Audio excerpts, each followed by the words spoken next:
It's been too long since we've heard that music. Welcome, everybody. Welcome, Arvanauts, and welcome all to a Friday night stream. It is the last Friday of July of 2023. It is July 28th, 2023. It is 8:08 p.m. Eastern, and it is my great pleasure to welcome everybody to Day 15 of Expedition from the Mysterious Peaks. We are, as always, sponsored by Alligator Alley Entertainment, and it's wonderful to have you folks all here, and we're going to get rolling here in just a second. Before I do that, a couple of reminders about ways to support us here on the channel. If you haven't done so already, please follow the channel. Please check out our YouTube with !ArvTube. Our Discord is !ArvCord. You can hang out with the Arvanauts in between streams. Twitter is !ArvTweets. Blue Sky is !ArvSky. And the website for all of this is arvaneleron.com. Financially, !ArvShop is the merchandise area, which has got already new refreshed Infinity and Beyond material. It's also got new general channel material. It soon is going to have new Shire Adventure material as soon as Tari Toons PC is back from the shop. And it's going to have new Expedition for the Mysterious Peaks material as well, as soon as we get the last bit of information from one of the players. So we're closing in on all of that. It's going to be great. And you can get swag to both show off for people and also support the channel. So please consider doing that with !Arv Shop. Merchandise area is !Arvtreon. That is our Patreon. Again, that's really the financial backbone of the channel, and it makes a big difference if people are able to support us over there. There is cool stuff that you can get, including inspirations to help our players and a variety of other things. So please consider jumping on board and supporting us with that if you can. It really does make a difference. Subbing to the channel is also appreciated, both subbing and resubbing. All of that stuff is really cool. Speak of the devil. What's up, Polar? Thank you so much. Speaking of people resubbing to the channel, that would be Polar right there. Good to see you, man. I hope all is well. Subbing and resubbing really helps as well. You get those custom sub badges and emotes to use here, there, and everywhere across Twitch. A reminder that we now have new sub badges that are coming into play as we hit the 6.5 month. 6.5 months and then months. I was like, well, that's not right. 6.5 years and then 7 years. We have got new stuff right now. Right now, Polar's got that 35 months, which is 2 years and 11 months. But there are many sub badges in Polar's future and many sub badges for all of you as you support over time. And we've also got a whole new slew of emotes coming, literally 9 new emotes that are coming your way just as soon as we get those from, again, Tari Toons once the computer is back from the shop. So soon we're going to have a whole set of new emotes as well. So please consider jumping on board and supporting us for that. Also, you can get inspirations to help our players with both Patreon and sub support if you support at a high enough tier. So please consider doing that. If you haven't done so already, please consider also supporting us on the publishing side. And I've got a big publishing thing coming up tomorrow. First of all, Icarus is my graphic novel from Athos Arts. Library is my Tales and Tomes from the Forbidden Library. That's my 5e adventure and source book from Alligator Alley Entertainment. And Greyshade is, again, Alligator Alley Entertainment, which sponsors this campaign, I should say. And Greyshade, which is your link for all things Greyshade. And that is both my award-winning dark fantasy novel, which came out last year, Greyshade, and the sequel Renegade, which is now officially out and which is going to have a release event, an in-person release event at BlackRock Books in Bridgeport, Connecticut tomorrow, Saturday at 7 p.m. Eastern. So if you are in the Southern Connecticut area, they have asked people to RSVP if you can, but if you haven't, please consider stopping by anyway. It's blackrockbooks.com is where you can RSVP, and the address of the bookstore is 3030 Fairfield Avenue in Bridgeport, Connecticut. It is a bookstore pretty close to me, and I'm very excited to be able to do an in-person event. I will also be live streaming that on the channel, so supporting it by buying books, by spreading the word, and by letting people know would be really great. We're going to have a reading followed by a Q&A, followed by a signing, so I'm excited for all of that, and you can jump on board and support us with that. Again, Greyshade, you can do that. You can buy the book Renegade right now at that Greyshade link. You can also pre-order the book Heretic, the final book in the series, which will be out next year. And you can also pre-order the Greyshade TTRPG being designed by the amazing Brandon O'Brien. That will be out later as well. And of course, you can always order the audiobook by Trent Sparks, which is available as well. So I'm very excited for all of that. And you can support us there with !Greyshade or type in !Renegade for more details about that. Last but certainly not least, !BLM, Black Lives Matter, important to affirm and assert the significance and importance of Black lives. !Help Now, the World Health Organization page on suicide prevention. Important to reach out to others when you need help and reach out to others when they need help as well. And Ukraine, Ukraine, to help the people of Ukraine as they fight back against an illegal and illegitimate war with bravery and courage. This is extremely important to be able to continue send the message that we will support them, and I hope that is something which will be considered as people move on down the line and send the message that will help others in that situation as well. So tonight we have got Expedition from the Mysterious Peaks, as I mentioned. Tomorrow we have got the reading event, the Renegade reading event live from BlackRock Books. Then we probably are going to have a Speculate event with the Strange Friends on Sunday night. That is TBD, so we'll give you more information about that soon. We will be off on Monday and then back on Tuesday, and Tuesday is going to be our first stream of August, and it is going to be a longer stream, probably running from 10 to 3. Looks like when that event is going to take place, 10 in the morning to 3 p.m. in the afternoon. On my channel. It will probably be Jedi Survivor. I'm guessing, I'm not 100% sure, but probably. There will not be a GOG stream coming up on Tuesday because after I'm done with my stream here, I'm getting on the road to head to Gen Con, where we will have Writer Symposium stuff all weekend. We're going to be doing a live event, again, D&D event from there, which I will try to live stream and may live stream at some other point as well, informally, let us say. And then Tuesday, when I get back, we will have GOG and also on my channel streams on the Tuesday when I get back as well. So busy day ahead, busy stuff happening. Please, please, please spread the word. The more folks that we can get in here, the better. So please let people know. Again, Twitch notifications have been a problem for a while. So any information that people can get would be very much appreciated. So I would love to be able to have any or all of you here. Thank you all here for being here. But please spread the word because, again, the more people that we can get in here, the better for all concerned. With all that said, I'm going to unmute myself and apologize unreservedly for interrupting whoever I did because I can't hear them. And then I'm going to interrupt them. And last but certainly not least, I'm going to head over to reveal the incredible crew, which is all here except one person who is on his way because he had a power outage and brownouts out in, I believe, well, I'm assuming down in Virginia, which is where I think he still is. But he will be on with us, joining us shortly. But in the meantime, the rest of the crew is here, and they can all say hi to you all. It is lovely to see them because it's been, folks, almost 6 weeks since we played. We did play last month, but it was earlier. So I'm very excited to have everybody back here and rolling again. And I will start with the person at the top right, one of the many notables, the luminaries you will see at Gen Con this coming weekend. No, sorry, well, if you count this weekend, then it's next weekend. But you know what I'm saying, for workshops and panels and stuff like that. And that, of course, is Toya Kristen Finley. Toya, it is always a pleasure to see you. How are you doing? How's life in the universe with you? And yeah, any thoughts about Gen Con to come? And who are you playing today? I'm feeling luminacious. Good. Great work. And yeah, I will be very busy at Gen Con. I have some workshops if people are interested in those or know of people who might be interested in those. I'm doing a workshop on descriptive writing. If you are looking to get into video games, I'm doing one on what you should have in your game writing portfolio. And then I'm also, along with Jordan Jones-Brewster and Jennifer Holloway, doing a one-on-one critique session of portfolio pieces. So again, if you are interested in any of those things, there are still tickets available for those.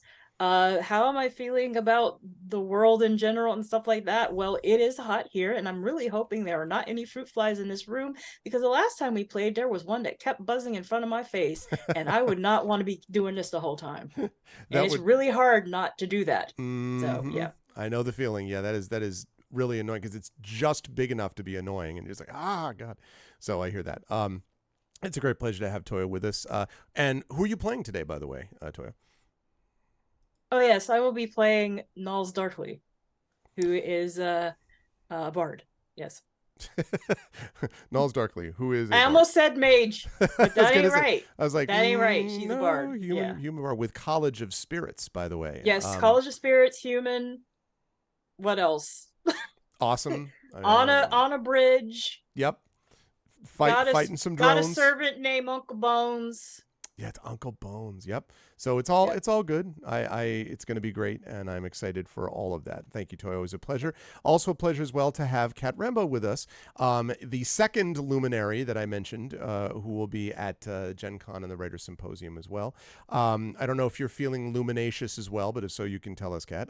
How are you feeling? How's life in the universe with you, and so on? And who are you playing today?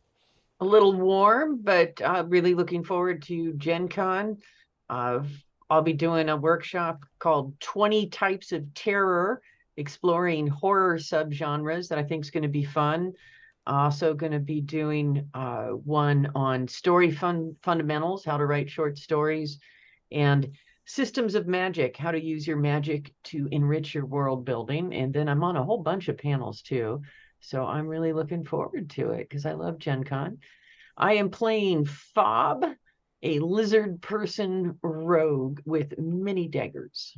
Many, many daggers, including a new rusty dagger that clearly is the dagger. I mean, like, that's the one that will be the clutch dagger at the end of this campaign. Oh, the big One bad will be use defeated. dagger. Yeah, exactly. Exactly. One use only, but what a use. Yeah. I'm very excited when that thing gets pulled out.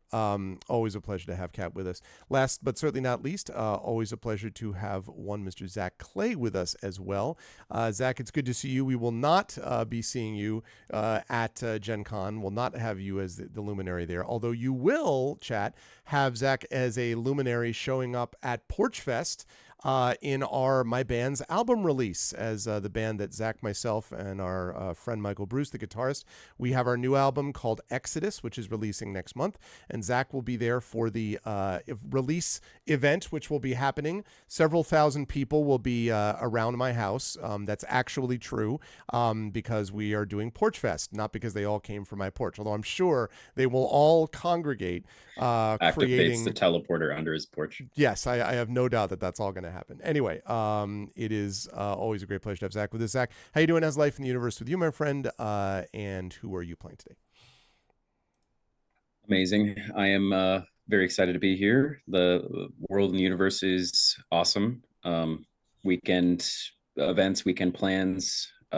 Currently running a program out of the San Francisco Public Library where DMs are trained to DM for our kid programs, teen DMs, teen dungeon masters.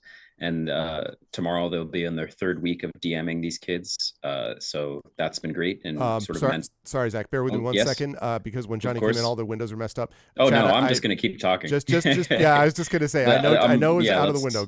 I'm prioritizing Zach. Zach is the triage of camera fixing. I like go on. This almost double-headed thing I've got going on with Kat. Well, let's embrace the strange hydra that is. Yes, I've got half a body in one place and half a head. And somehow, even though Johnny's joined, he's not visible anywhere yet. That's right. So, it's because it's the big reveal. No, go on, Zach. Yeah. Anyway, I'm just going to keep talking. Hey, chat. So yes, working, mentoring teen dungeon masters has been great. And other than that, yeah, just lots of D&D and living life. So I am playing tonight Dr. Jaraxxus, who is a Dendis cybermancer, or essentially Esper Genesis's version of a warlock. And we are fighting stuff on a bridge. So I'm very excited to fight stuff on a bridge. Yes, indeed. Fighting on a bridge is happening. And all but with one person involved, although we will talk about that person in question, because he says, as he vamps furiously, getting this all captured. Oh, look at that. That's what I'm talking about. All right. Johnny is back. And we are, first of all, thank you, Zach. Always a pleasure to have you. And secondly, it is a great pleasure to have Johnny Pittman back with us as we have returned to the fold with the full crew and all that. So, Johnny, it's good to see you. How you been? How's life in the universe with you? I understand that you've managed to ward off storm power outage weather for at least a brief period of time. How's life in the universe with you and all that since we saw you last? And who are you playing today? Oh, hold on a second. You're muted, Johnny. Sorry, Stream Deck not working correctly. Hi, how are you? Sorry, the storm is abated for just a moment. We were expecting another storm in about an hour, so if I all of a sudden disappear again, I apologize.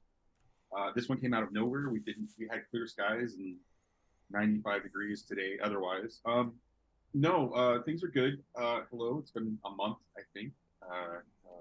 We have survived the epic event of Barbenheimer and are now moving on to calmer waters like Gen Con. So I won't be there, but anyways, yes. So I'm good. And I am playing Titus Littlefoot, a Zek engineer.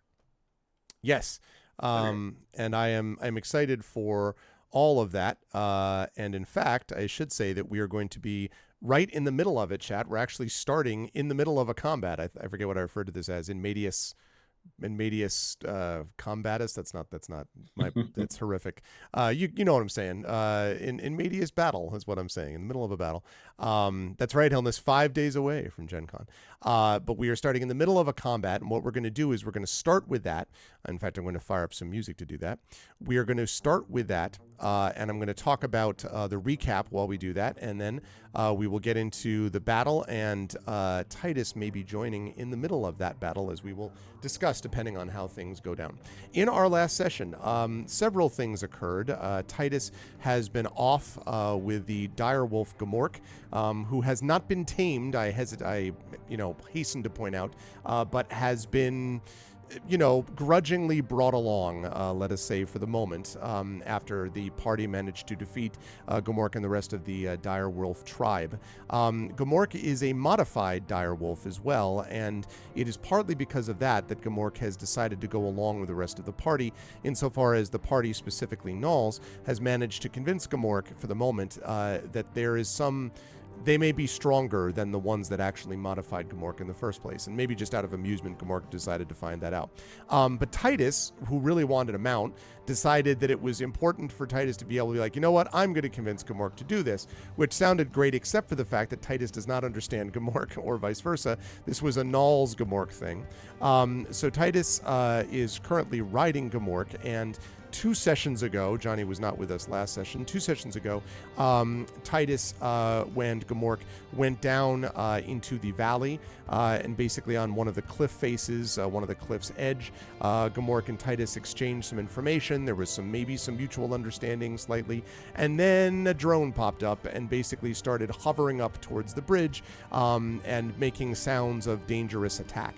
That seemed to be, in fact, prophetic, because it's exactly what the rest of the party, Nulls and Fob and Dr. Jaraxxus, found up in First Span. Remember that the party is on their way down to Celis with Elu Whisperwind, because Celis is where Elu Whisperwind's parents are, and the hope is that if they can get to Celis, they might be able to get some assistance with 2 issues. The first one, and the most proximate issue, is the fact that the Primarch, the ruler of Callistus, seems to have taken leave of his senses, and apparently a group of cultists, either with the Primarch's knowledge or having somehow overridden or charmed the Primarch, or who knows what, have basically taken over and are engaged in a purge of the city and the surrounding lands, and that's extremely dangerous. The party managed to escape, or I should say at least Fob and Nulls managed to escape, along with Elu, but they are being pursued, as we now know.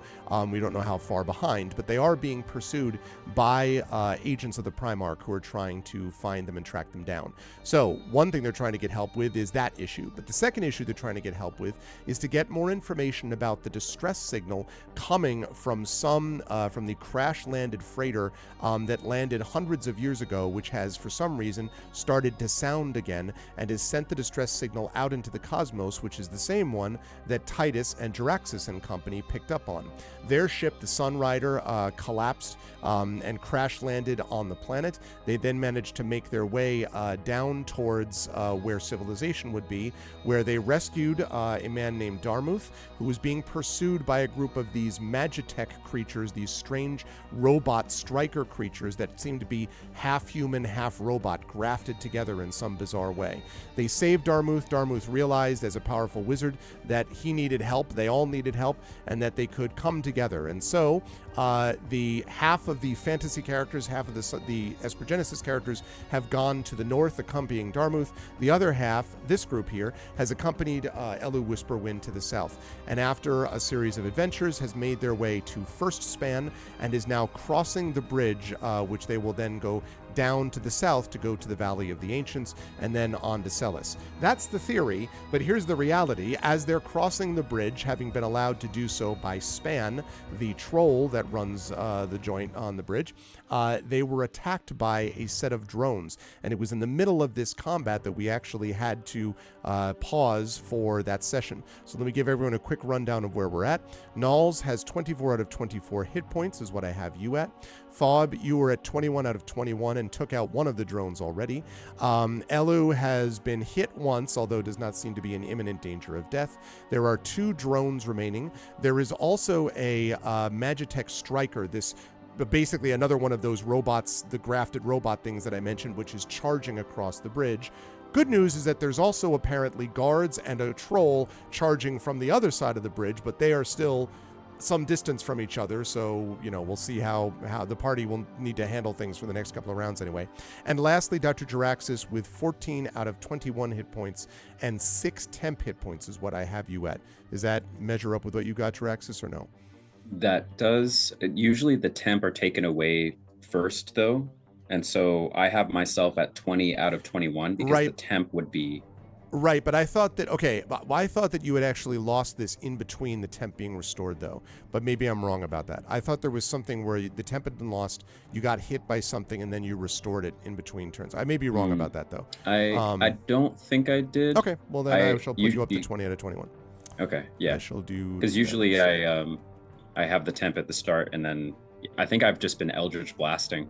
Okay, yeah, Or I think that's right. Bright beaming.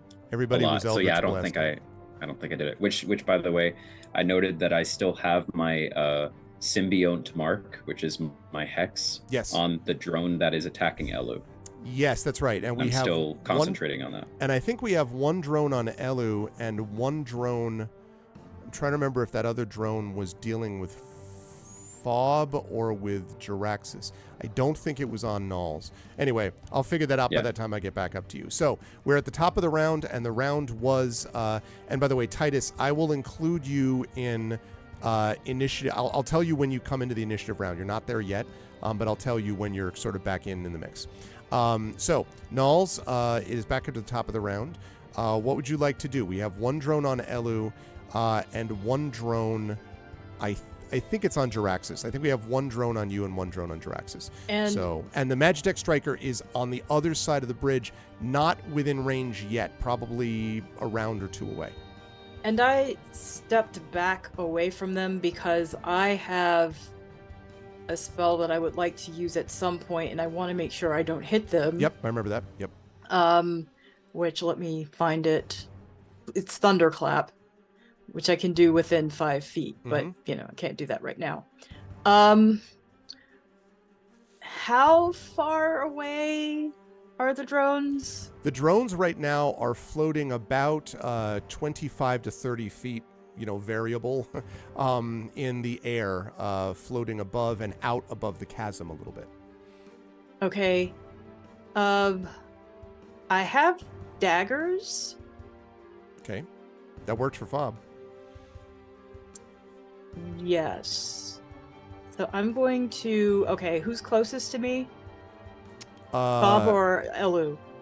I believe it is Elu. Fob is a little bit off to the side, so I think it's Elu that you're closest to. Okay, so Nalls is going to target the drone that is going after Elu. Okay. All right, Okay. go ahead and make your attack on this using your dagger. All right. Okay. That's too small for me to see. There we go. So we're looking at a 12. Let me see. It's probably semi-close. That is... Bear with me just a second.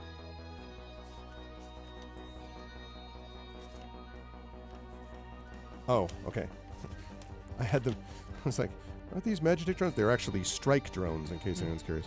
That just misses. Now, just to confirm, it does. that dagger is taking into account your dexterity, yes? It looks like it. 1d20 plus 4, 8 plus 4. Yeah. Yeah, unfortunately, Nalls, 2 problems with that. One, secondly, it then plunges into the chasm. Titus, I would like you to make a perception check for me, please. Not a dexterity, although I was tempted, but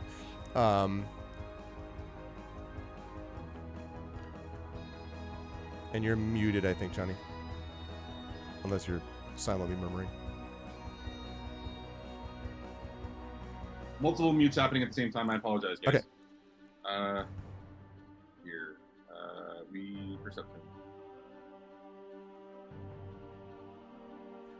Go. Yep.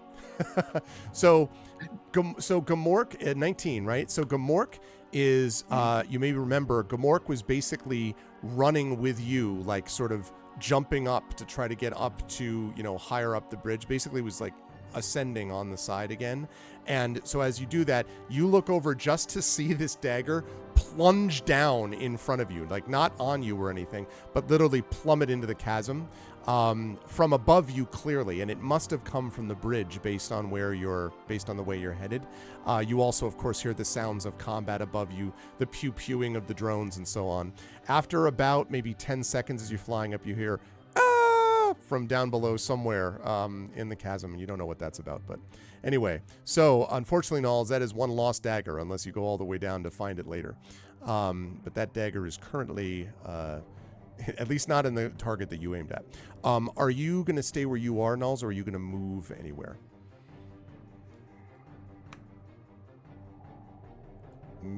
I am going to stay for the moment because I don't think anybody is in danger of getting clapped if I literally decide to clap. Okay. So sounds like a plan. All right, we're going to move on to Fob. By the way, Shadowed Mage, shout out to Shadowed Mage for our new overlay setup. You may notice that Hoodie did the original design, but we now have player names above and character names below. So I really like how it looks. So thank you, Shadowed, again for that. It looks awesome. Okay, Fob, you are up next. Your dagger has already done good work, and there are 2 drones that remain. Well, the closest one. Let's do it again. Okay. I missed, I think. Unless a 7 hits. 7 is not going to get the Unless a 7 job hits. done. Natural one. 7 is not. Yes. So a second later, Titus. Titus. Oh, now I'm getting feedback again. Check. Okay, good. Second later, another dagger, Titus, plunges down into the chasm, followed naturally after a few moments down below. So someone is either throwing daggers down the chasm or there are fisticuffs going on above, or knife-a-cuts, I suppose. Fob, where do you want to move, if anywhere? Are you going to stay where you are? Is there any cover that I can hide under? Not in the middle of this bridge. You're kind of isolated. I mean, unless you go behind a person, which seems reasonable, but that's the best you're going to do for cover out here. I'll I'm go afraid. behind the closest person. Okay. Become a shot. It's probably Elu, actually. You can probably Okay. duck behind Elu at the moment, who's rather occupied but you can I'm certainly sure do we'll that. be unsurprised by this. All right. Yes, not at all. Not at all surprised. So, okay. So on Elu's turn, she is going to try to... These things are trying to float out of the way. So Elu decides to leap forward and do something which seems at first a little bit reckless, or it would be maybe for most people except Elu. Elu leaps forward and with her, basically her longsword, grabs onto one side of the bridge. You may remember that this bridge is it's not really like a rope bridge, but it's not like, it's not like walls you're dealing with, it's railings, right? And so grabs onto the railing and then swings out, literally holding onto the railing so that she can get more reach at the drone in front of her. It looks pretty disturbing, but it's pretty impressive in the actual attack, and does hit with her longsword. Let's see what it does. Okay.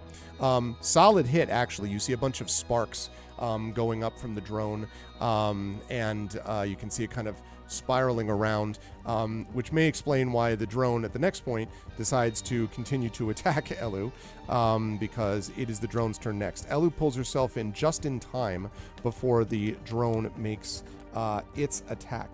And let's see. Yeah.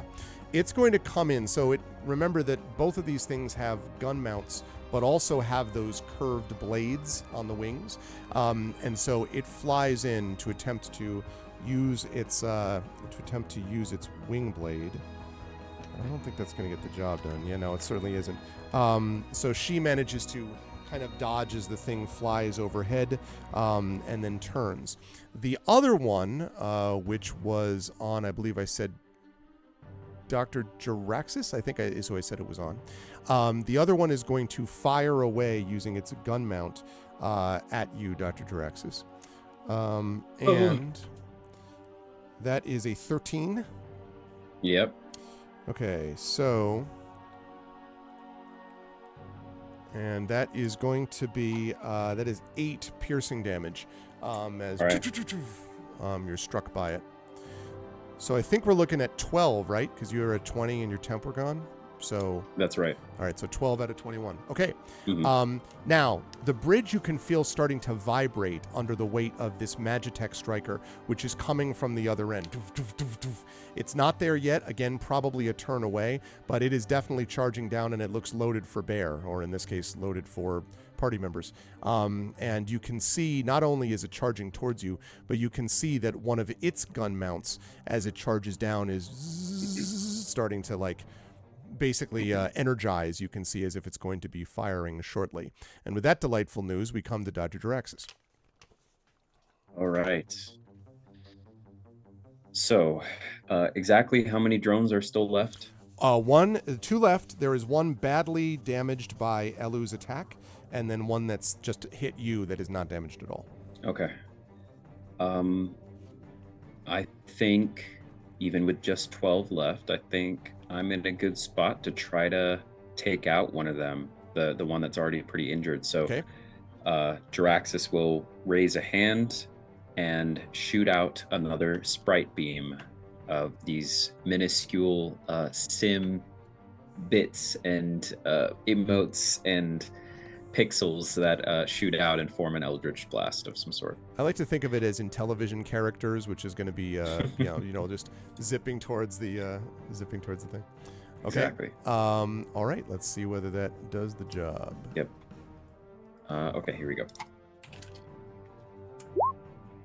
Okay, that's a 14. 14 will hit. Yes, absolutely. Great. And these are the ones that are next to Elu, right? Yes. This is the one that's next to Elu that she just hit. Yes, that's right. Great. Okay. So I still have my symbiote mark on them too, Yep. which means I get the little extra damage. So this is going to be, I believe, a D10 for the sprite beam, and then a D6 for the symbiote. Or sorry, yeah, the symbiote mark. Okay. Okay, and that's it. So 9 points of forced damage. 9 points of damage actually just blows through its metal shell. Just, Great. And Elu gives out a whoop and kind of nods in your direction. Although she also has to dodge shrapnel, as the thing is kind of flying. Mhm. Titus, there's a piece of metal drone that goes flying past Gamork, and Gamork is like, as it dodges out of the way as it's continuing to leap, up rocks and so on. Amazing. So, good work, Jaraxxus. Are you going to stay where you are, or? Is the other drone near me? The other drone is, it's within 25 feet-ish or so in the air above you, the one that fired at you. Okay.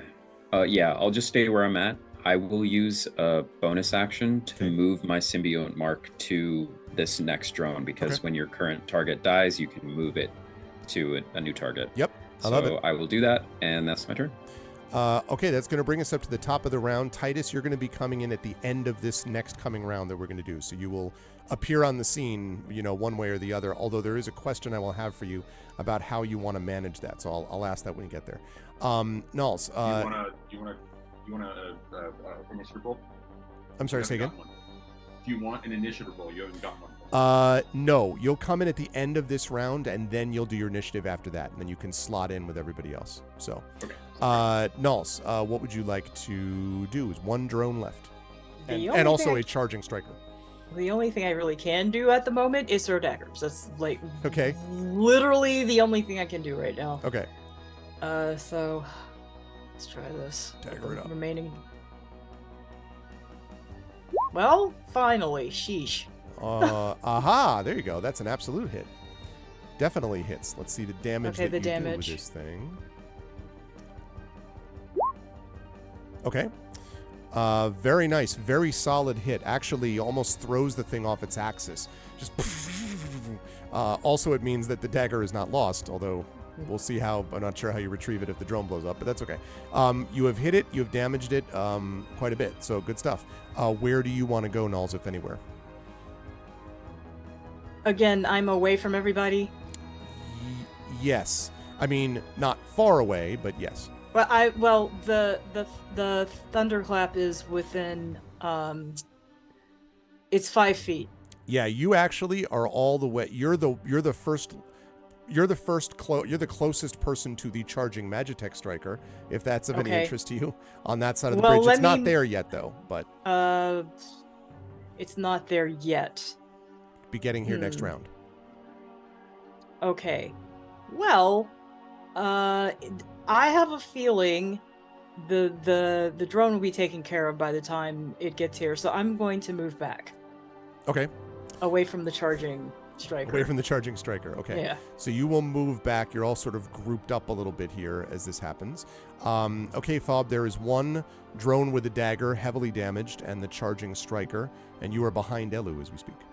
Is there another enemy of that drone within 5 feet of it? Not 5 feet of it. No, it's about 25 feet away. So Checking for Yeah. no reason. All right, I am going to throw a dagger. all right, but not the dagger, I assume. Not, oh God, no. I roll a 10. A 10 is not going to do it. I'm afraid. Not quite All enough. right, I am not doing well. Sadly, And then that I'll dagger fade is back vanished. into Eliu's shadow again. Okay, that sounds good. The dagger unfortunately goes plummeting into the chasm. Titus again, yet another daggers and metal things flying down below you. Okay, that will lead us to the aforementioned Elu. Now Elu, who has had hers destroyed, 25 feet is going to be too far even for her to manage. So she instead shifts her position and basically steps up next to you, Nulls, and says to you, "Do you have something you're going to do to that?" And she points at the Magitech striker that's charging. Well, if you don't mind getting a little thunderclap at you, I can wait until it comes down here and zap it with that. I don't know about daggers doing much damage. And she says, "That's fine. Just give me a second and wait till I'm on the other side." And then as you're going, "What?" she turns and just charges towards the striker. So, big striker, her obviously shorter, just, sword over, like heading right at it as the thing is energizing and getting ready to shoot. You don't know what the hell that means, but you're about to find out, presumably, because they'll meet each other in just a minute. So while she does that, we have one remaining drone, which is going to fire away at Jaraxxus, who has attempted to symbiont, or has successfully symbiont marked it. It's going to fire away again with its gun. Geez, this thing does not like you, Jaraxxus. Nope. This is a 19 to Uh-huh. hit. The thing is not happy with you. 9 points of piercing damage as this thing just Nice. tears into you. It is All not right. happy with you at all, but it continues to hover in the same place. Okay, now, Nulls, you may get a chance to see this because the Magitech striker is now close enough that it begins to sort of, like its gun is charging.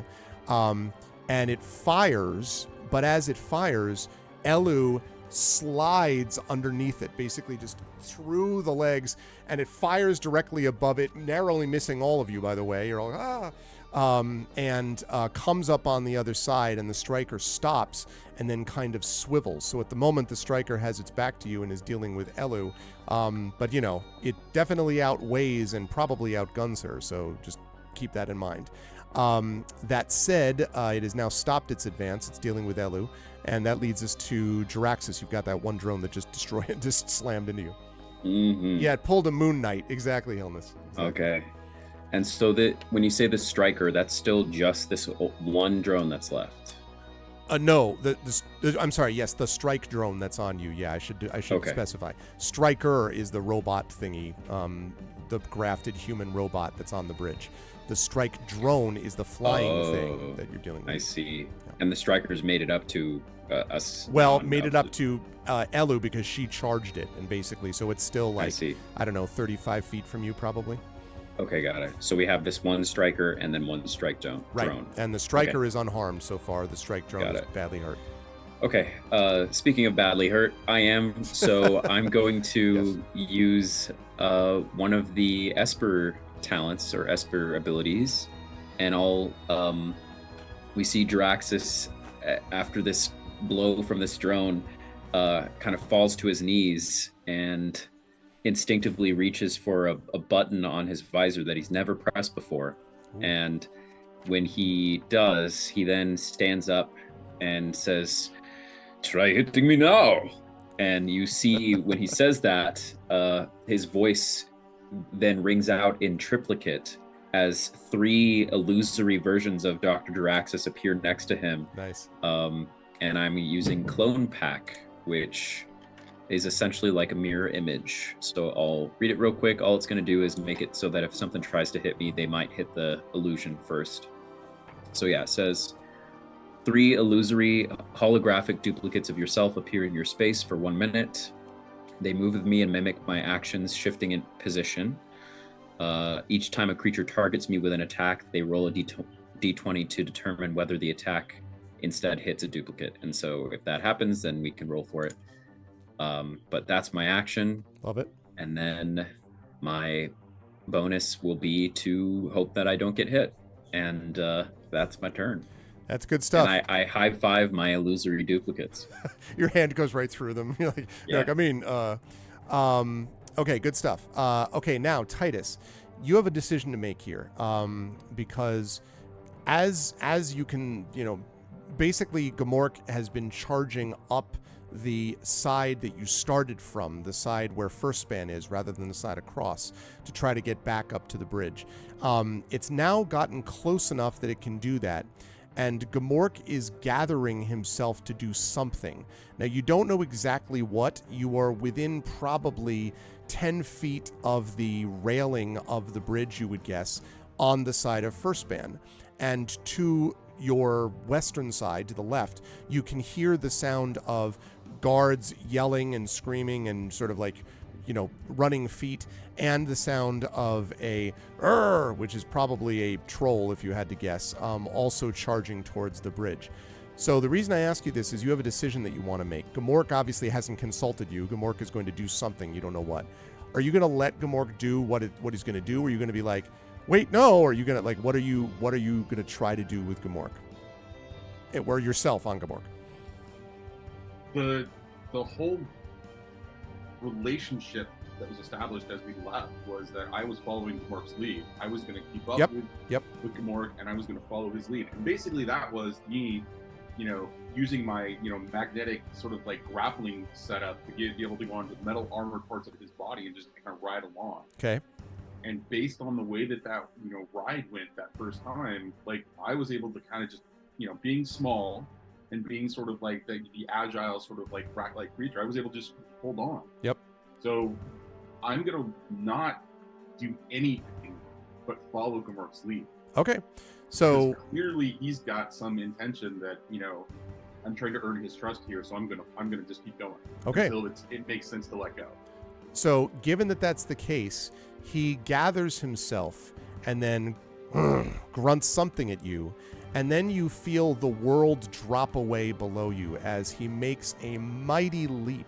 This leap carries you from the rock of the cliff face, again, about 5 to 10 feet below, over the railing. So there's this moment where we see the direwolf, the robotically, enhanced direwolf, leap over the railing and sort of glittering in the light, and then lands on the bridge and just gallops down the bridge. And there's Titus, you also hear shouting, once your stomach realigns, you hear shouting behind you, and you can't tell if that's now shouting about oh my God, a robot, a wolf or a dire, what? You have no idea. You just hear the sound, and you can now see in front of you, probably a good number of feet away, but Gamork closing the distance rapidly, is your compatriots battling what looks to be a flying drone, one of the ones like that you saw down in the chasm, and one of those big Magitech striker creatures that you saw fighting against Darmuth when you first landed. So you recognize those creatures, but it has its back to you. You don't see Elu, but you do see Nulls and Fob and Jaraxxus on this side of the creature, and they are, battling and doing their things as Gamork is charging. So you're not going to get there quite yet. You should be able to literally get there next turn now that you're on the bridge. Is there anything you want to do, though, while you're on the back of Gamork? Like any preparations, or if, hold an action, if this, then this, or thank goodness for gravity, or what?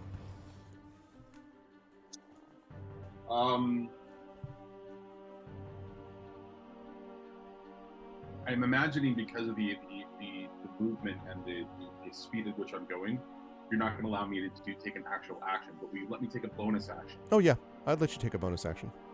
You're not the one running. No, So- I'm not the one running, but I'm having to spend all of my concentration to basically not have myself not only thrown off but also damaged as my That body is correct. So now I have to ask for a little DM's discretion, and so Okay. will you allow me to create and launch an assault drone? And I'll link it in just a second, but kind of like have it like launch it from the rig that I'm wearing, but have it like stick with us basically on the ready, and then my next action, my action, the next round will either be to move it someplace or what have you, but basically having basically it's like readying a weapon Right. in this particular case. Typically, it would be a bonus action for you to do this in combat normally, right? Right. It's a bonus action to do it in combat, and then so it's a bonus action to actually use the ability and create the drone, and then it's an action to get it to attack within melee range. It's a bonus action to actually move it. So I tell you like I what. said, I'll link it to you, but it's a rank 2 tech. I tell you what.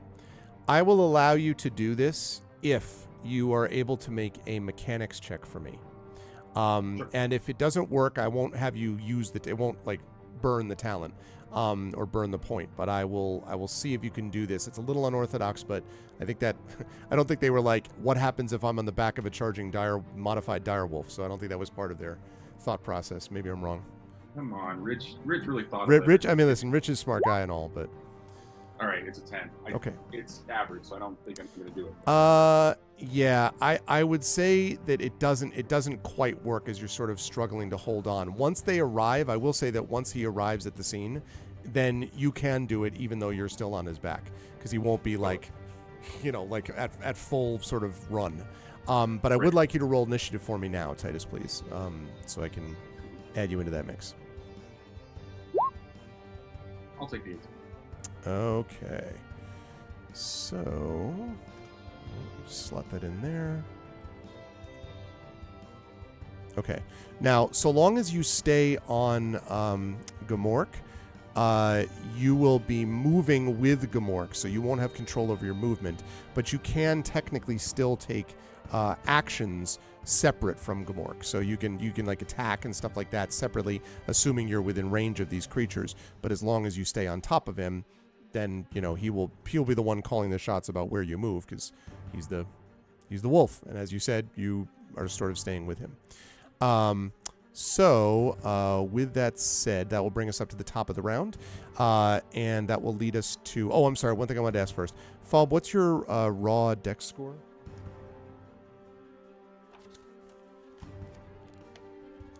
Please. It is 17. Okay, cool. That's what I thought. Just want to make sure. Thanks. Okay, Nulls, you're up, and Titus is going to be on deck.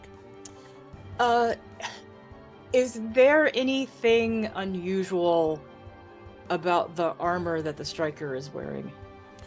No, it looks to be the same. Well, unless you thought of the armor you ran into before. Actually, no, you haven't seen this before. I forgot about that. Titus and Jaraxxus wouldn't think of it as abnormal because they've seen it. This looks to be some kind of infused metal of some kind. It's not, I mean, you would have seen something like this with various Magitech technologies, especially when you were up, on Callistus and whatever, you would have seen some of those. But it definitely looks to be infused in some way with some kind of electrical pulse or something like that. So it doesn't look like super, like you've never ever seen anything like it before, but it definitely looks like it is powered in some way. And is there like a nexus of the, is the pulsing coming from any particular No, area? does not look to be. Okay, so it's just kind of pulsing all over. Yes. Okay.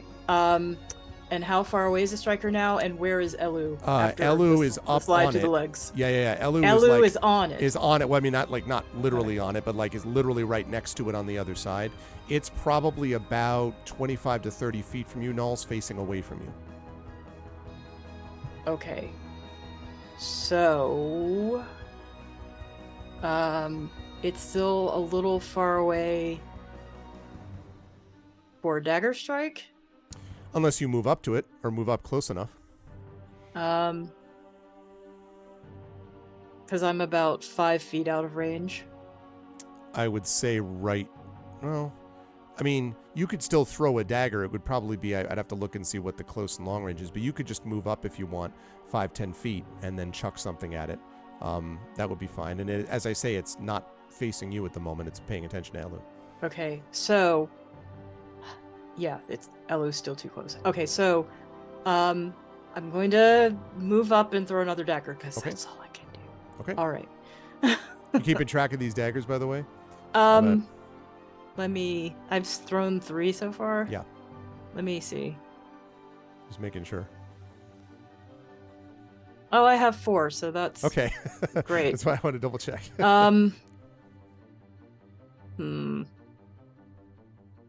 Maybe I hold on to that.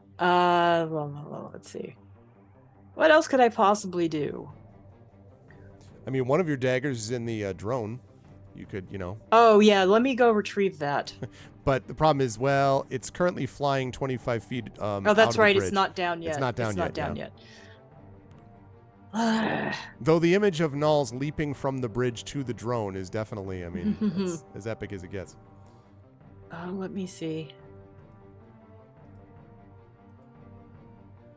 Well, Now- Nob and Falls both threw daggers in Fairness Hillness, so it could have been either one. What? I've got Blade Ward, and I forgot what that is. So let me look at this real quick. Yeah. That would be like protect you. It's always a good Yes, that's what I'm doing. I'm going to protect myself. That's what I'm doing. All I'm right. going to cast Blade Ward. Okay, I'm going to cast Blade Ward, and then I'm going to get a little bit closer. That's what I'm doing. Okay, that seems reasonable. Great. All right. And you said to, ideas of what to do. Don't forget also that since Nalik is a bard, that the main bard ability is to inspire other people. Right. And that's I'm a bonus. Okay. Oh, sorry. I was going to wait and see because Elu's still too close. I want to make sure. I'm not sure what Elu's going to do. Mhm. And also, I don't know if I'm going to need it for the spell I'm casting. Oh, that's right. So. Well, the thing is with bardic inspiration, I don't think you can inspire yourself. Is the Oh, only I thing. can. I can. Oh, that's right. With your special College of Spirits thing. Right, but I Yeah, just don't okay. know what I'm going to get. That's the thing. That's right. Okay. True facts. Oh, well, yeah, I think that's what was confusing about this. Let's see. To choose one creature. That's right. Because we went over this briefly. Essentially how it works is you use a bonus action to roll to see what you get on the table, but then you don't decide who gets that effect until a later action. And so you could roll on the table right now to figure out what you have, and then on a future turn you're like, okay, I got this option, I know who I want to use it on now. Huh, I did not know that. Yeah, that's a Yeah, it says, Tales from the Beyond. It says, while you're holding your spiritual focus, which you have, you can use a bonus action to expend 1 use of Bardic Inspiration and roll on the Spirit Tales table. You retain the tale in your mind until you bestow its effect. You can use an action to choose a creature you can see within 30 feet, including yourself, to be the target of the tale. So you could roll right now to determine which tale, Okay. Mr. Bones wants to tell. So Exactly. so I protected myself. Let me not move yet and do this, if that's okay. Okay, you do this as a bonus action. The tales, no, the tales from beyond. Yeah. Yeah. Can I do that as a bonus action? Well, Yeah, it says you can use a bonus action to expend 1 use of Bardic Inspiration and roll on the Okay. Spirit Tales table. Then you can do that. One question: do you know how much Bardic Inspiration or how many uses you have left? I don't know if you've inspired anyone. No, I bardically haven't yet used or it at not. all. Okay, perfect. Well, then you can I absolutely. haven't do that. done it since the long rest. Let's That's put what it I that thought. way. Okay, yeah. So then that's fine. So go ahead and roll on the table. All right. Let's Which see. for you right now is a D6.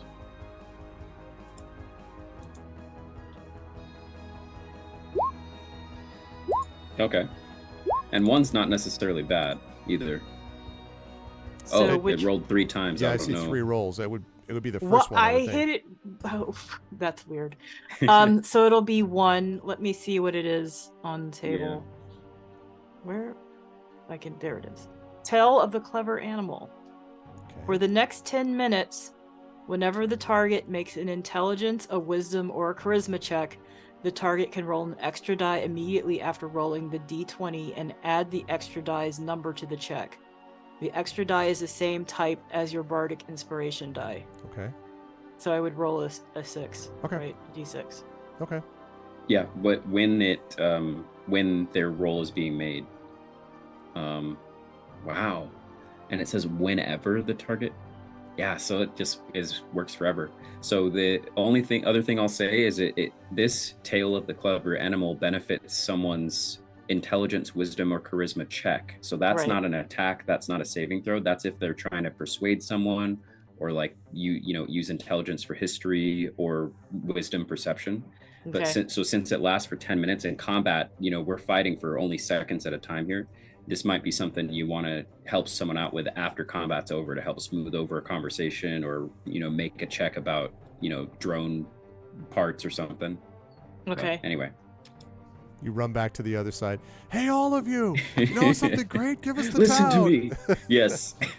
Why are you doing that? I need to take advantage of the moment. Right. Okay. Sounds good. So you've cast Blade Ward. You've done that. And you've moved up like 5 or 10 feet, right, Knowles, to kind of Yeah. get. Okay. All right. So that leads us to Titus with Fob on deck. Okay. So Titus, you were on the back of Gamork.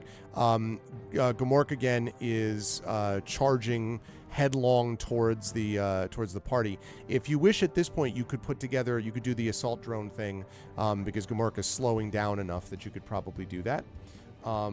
So you could do the assault drone thing now, or something else if you wish. Gamork is slowing down a little bit as he arrives at the party's kind of clustered location. Again, remember, there's a strike drone, a flying drone up to the right above the chasm, flying about 25 feet away from the bridge, and then there's the big striker robot creature facing away from you and fighting something. You have to assume it's Elu because Elu is not with the party. So What would be about the range between the Gamork and the drone, and then the other creature? Gamork and the drone, probably about 35, 40 feet, because you have to assume up and then over.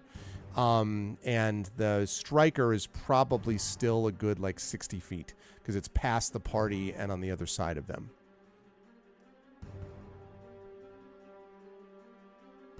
Okay. All right.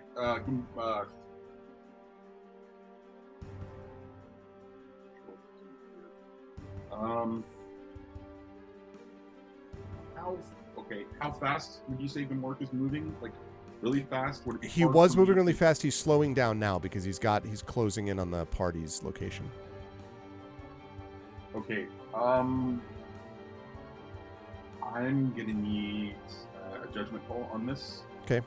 Or what kind of how you would like to do this? But I'd like to use laser blast on the drone from Okay. the back of the morgue. Okay, you can do Which that. is basically okay. Yeah, you can do that. So it's got a range of 120 feet. Yeah, that's and fine. It should be instant.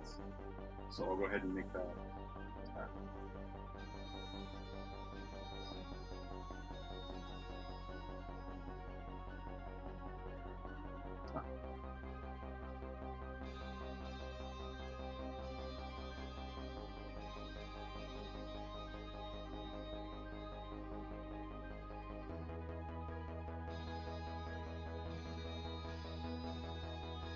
Wait for it. Wait for it.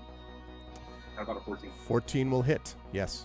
What damage are we talking about with this laser blast? 46 plus 4. Okay. No, I'm sorry, 46. Just 46. 46. Still. Ugh. Yeah, how about a There we 15? go. 15, yeah. You narrowly obliterate it since it was already damaged. So this laser shoots out, destroys the drone. Shrapnel flies everywhere. The embedded dagger goes flying into the chasm. All right. And Gamork sort of like and then kind of looks up at you, glaring with its fierce eyes, and then one fierce eye specifically. No, actually, that's not true. Neither eye. Sort of looking up in your direction, and then grunts something at you, and looks like it's going to be moving somewhere in just a moment. Titus, since you can't move since you're on Gamork, good work on that drone though. You could yell out like, "Hey, party!" I mean, you'd certainly say something if you want. That's fine. Hold on a second. Sure. I have a bonus action. Oh, good. Let's hear it. With that bonus action, I'll create that assault drone Ah, yes. and fire it off towards the other target. Okay. It will not make it. It's only 50 feet, but that's all the bonus action, and that drone is now in play. Nice. So, Okay. all right. Is it stay on your initiative? Like basically right It after you? does stay on my initiative. Basically, it's a bonus action for me to control it up to 50 feet and to make an attack. Got it. Okay. All right. Good stuff, Titus. That's going to lead us to. So that'll be able to do something next turn then. That'll lead us to Fob. Fob drone is down. The striker's there though. How far away am I from the striker? You are probably about 35 to 40. 35. I'll lose a little further and is on the other side of it. So yeah, you're probably about 30, 35 feet. I am going to shoot my short bow at it. Okay. But yes, that's the first thing I'm going to do. And it is within 5 feet of an enemy, in case you were curious. Oh, well, in that case, I believe, just looking, sorry, Fob is kind of complicated at times. No problem. Just get a chance to pull up the creature's AC. Yes, okay.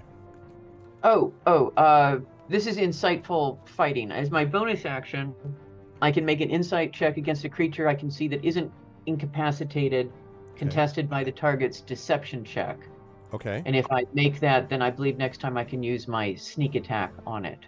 Okay, so you wouldn't be able to use sneak attack even with it engaged with one of your colleagues, with one of your compatriots?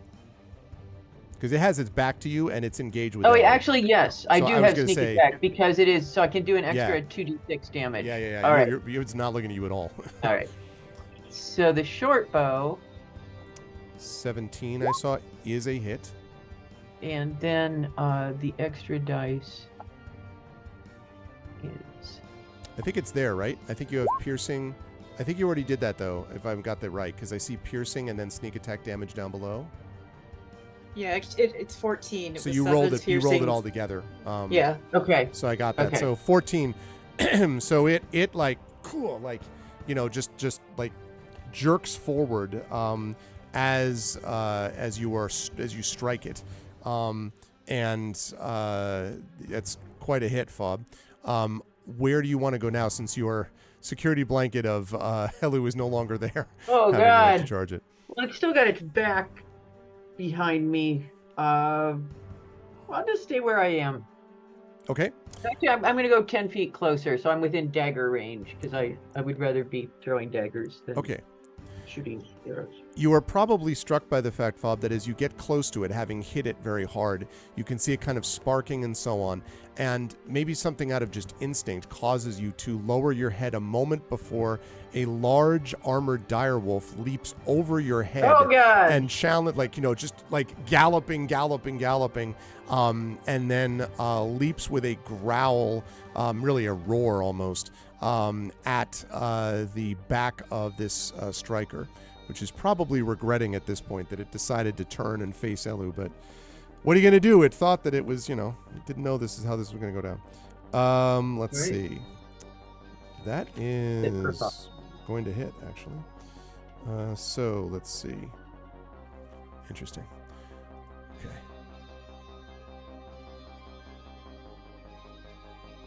Okay. So,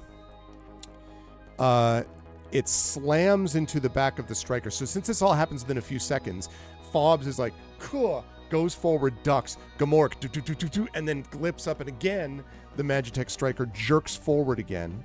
And it has to make a strength saving throw, or it is going to be something we like to call knocked prone by Gamork's attack. It does make that, though, which I guess makes some narrative sense. It does manage to keep from falling over, but it sets up nicely for Elu, who is on the other side of it and now is going to swing away with her sword. The last 15 seconds of this creature's life have not been positive ones. Okay. Let's see. Does connect. Woof. Yeah.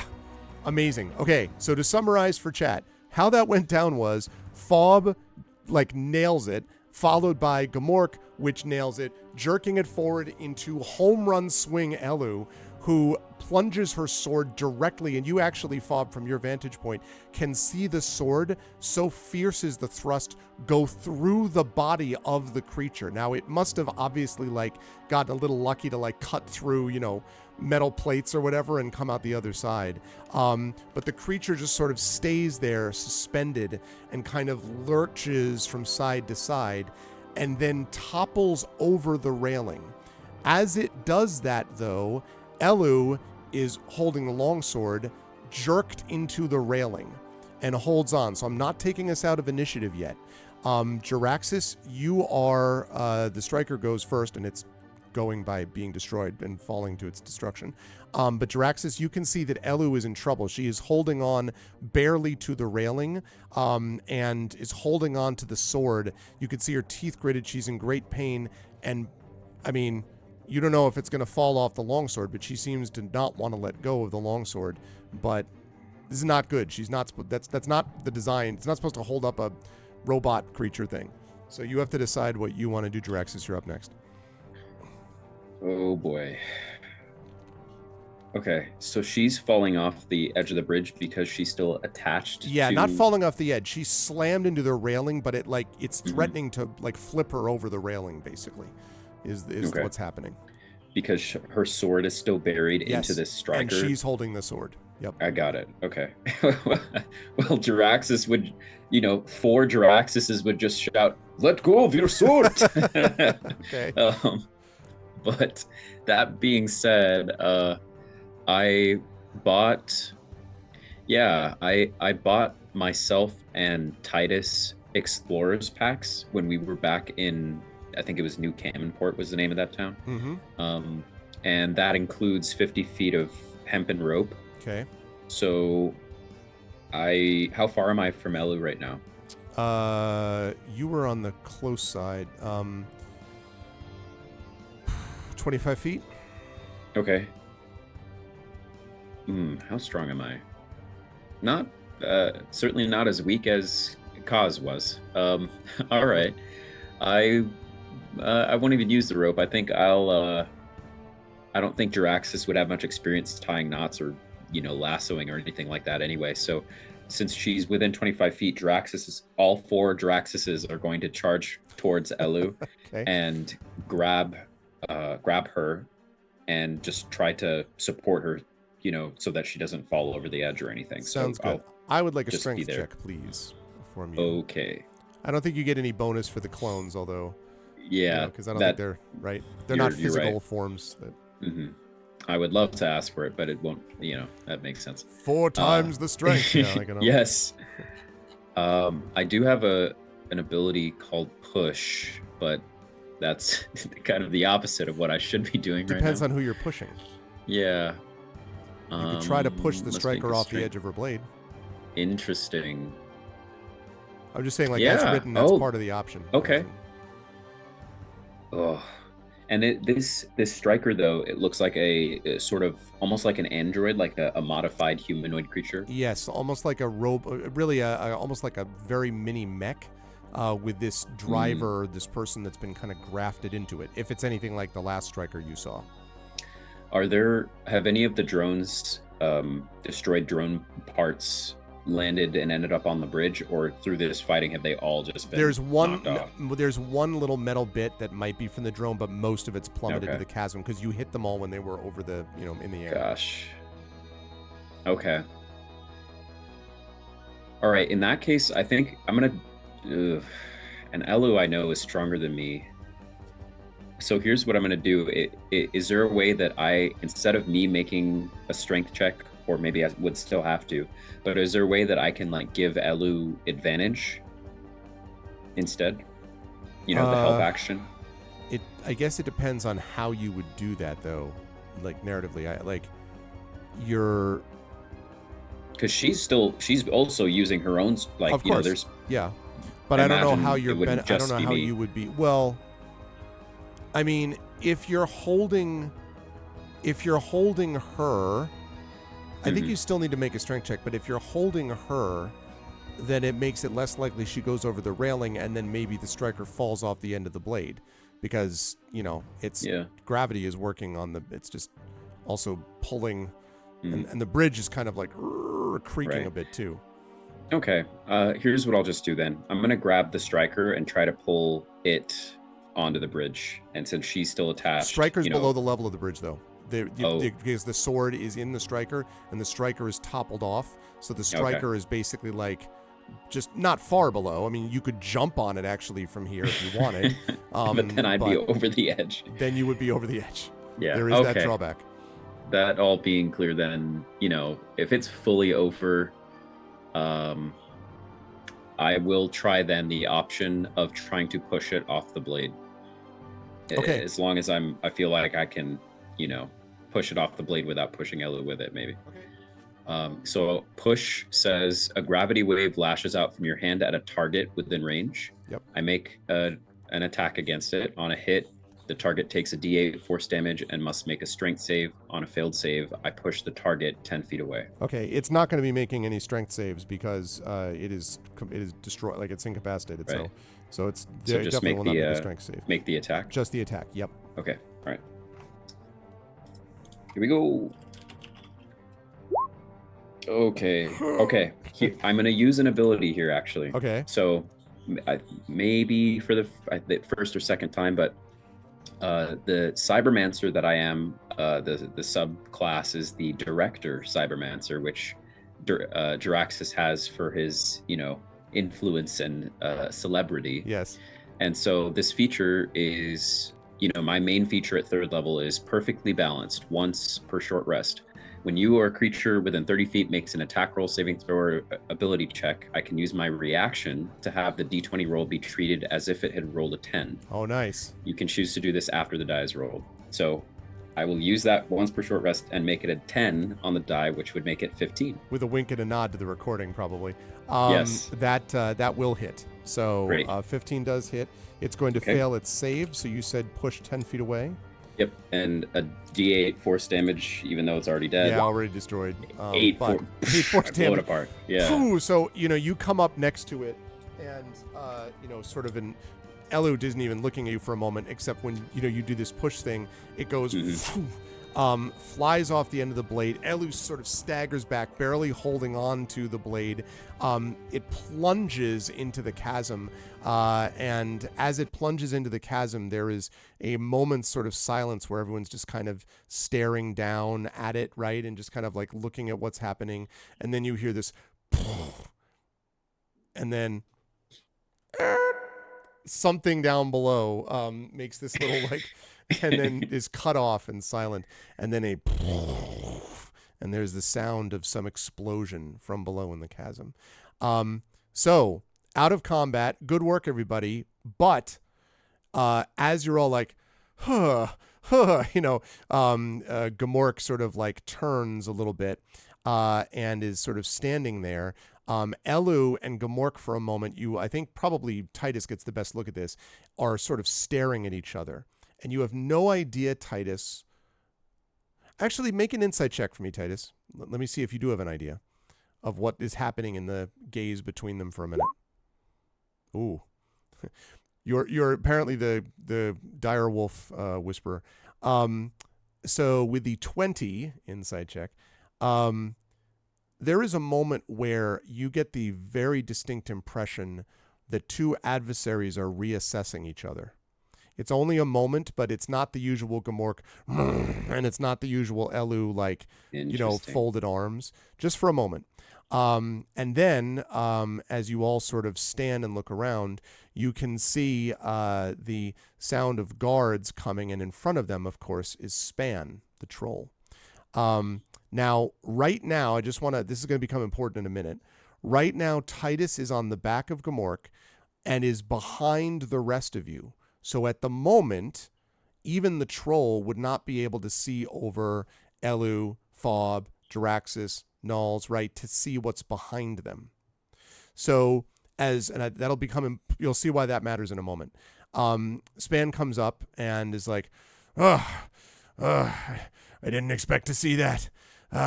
You all did very well, but what was that? There was a flash of something, and something charged, and some of them, jerks a thumb over his shoulder, some of them swore it was a wolf, a big wolf. Is that what that is? You have a wolf on that side. The Span, a little bit out of breath. A little bit a while since Span has had to run somewhere in anger, you suspect. So I am assuming that Gamork has really great hearing. You'd have, yes. Like if I whispered at Gamork, out of here, we'll meet up soon. Gamork would hear that. Probably. Okay. We'll find out, but it's a good guess. I think I need to cast a spell for that though. Okay. Speak with animals, yeah. Okay. So yeah, I whisper that at Gamork to get out, and we'll meet up with them later. Okay, and Gamork sort of do not be long, kind of silently, and then Titus, assuming you stay on him, turns, and then I wouldn't say lopes. I would say, well, trying to think of how distant. No, it's a straight bridge. Yeah, pretty much lopes away past Elu. And Elu kind of like exchanges a glance with you, Titus, just as you're leaving, kind of like what's going on there. And then, kind of sheathing her longsword, kind of comes up and steps next to the rest of you. And Span is still waiting for an answer from the rest of the group. Jaraxxus, having seen the Gamork and Titus arrive, but at this point Gamork has left. Yeah, kind of spans away. Jaraxxus would turn, not knowing what Nalik has done, and all four Jaraxxuses turn and are like, "You mean this wolf?" And turns and gestures to nothing. And I said, "Whew, Span, everything was such a blur. I am so glad that you didn't get hurt. None of the guards got hurt. As you can see, Jaraxxus, he took a beating. Thinks there are wolves around." So Span looks very much probably like Jaraxxus. Span is like, very much in the expression of a child who's been given something that totally alters their worldview. You know, like, what do you mean Blue's Clues is not a live action real thing? Like, you know, like that kind of thing. Just What? like, how is this possible? Like, is just staring. And then some of the guards who come up behind him start, you know, you can see they start arguing with each other. And Span's like, simmer down, simmer down. And turns and says, you mean there wasn't a wolf here? I Right. saw a couple of weird flying things. I saw what looked like a human in weird flashy armor. Yeah, they're just down there. I point over the edge of the bridge. You Is can that see what you thought smoke was a now wolf? rising from the chasm, by the way, Juraxis. Is that what you thought was a wolf? So Span kind of stops, and you know, a couple of the others. Oh, we saw there was there was a wolf. You know, a couple like, yeah, I thought it. I don't know, it was a flash of gray. Well, what else goes like that? You know, like there's clearly some disagreement, but at least a couple are like sort of indignantly like, no, there was a wolf, and Span's like, I didn't get a, and he kind of looks at you. Now, Knowles, remember that moment where you cast this thing about doing this thing for a I charisma? surely do. I'd like a deception check from you, please. But this deception check will get the benefit of, it is charisma based, so the deception check will get the benefit of that additional, I don't remember what you said it was, 1d6. Yeah. or Well, it's something? if Nalik decides to use it on That's true. themselves. That's true. Not Yeah. Well, does you not know, need to no, do I that. I will use it on myself. Okay. Okay, so here's So it's yeah, 3, which is 6, and I have another roll. yeah, Okay. you roll a a good thing. d6. Yeah, Um, to add to that. I wish I didn't have to use my perfectly balanced. I would have made that a 10. Did it roll? It roll right now. We got the 6. Just the I would deception. remind everybody that in chat that there are inspirations that are available. Don't forget. Also, don't forget, by the way, chat, that cheers go to benefit the players of this campaign. So if you were enjoying what you're seeing, don't forget a cheer. The bits will be distributed among the players when we get. I don't know why it didn't roll. Well, you rolled something. I see the deception roll. No, that's the deception. But then I thought I rolled the d6. I've got it here. What does it say? Who needs an inspiration? Well, it would didn't be Knowles, maybe, if show Knowles up. wants one. It did not show up. You try it again. I did, and it did not show up. No. Let me. Well, before you do that, let's see, because Illness may or may not provide you with inspiration. Are you saving it? Yeah, because it's the end of the month. That's true, actually. I forgot about that. It is the end of the month. So Hillness has inspired you, Knowles. You can roll that again if you want, which might, be a good idea. So what I'm trying to roll is not showing up for some reason. Let me see if I go over to the table itself, if it'll work there. Okay. Okay, let me see if 5. There it is. Okay, so 5, and then do you want to roll that deception again? Now that you have an inspiration from Hillness? Oh, the deception itself? Yes. Sure. Thanks, Hillness.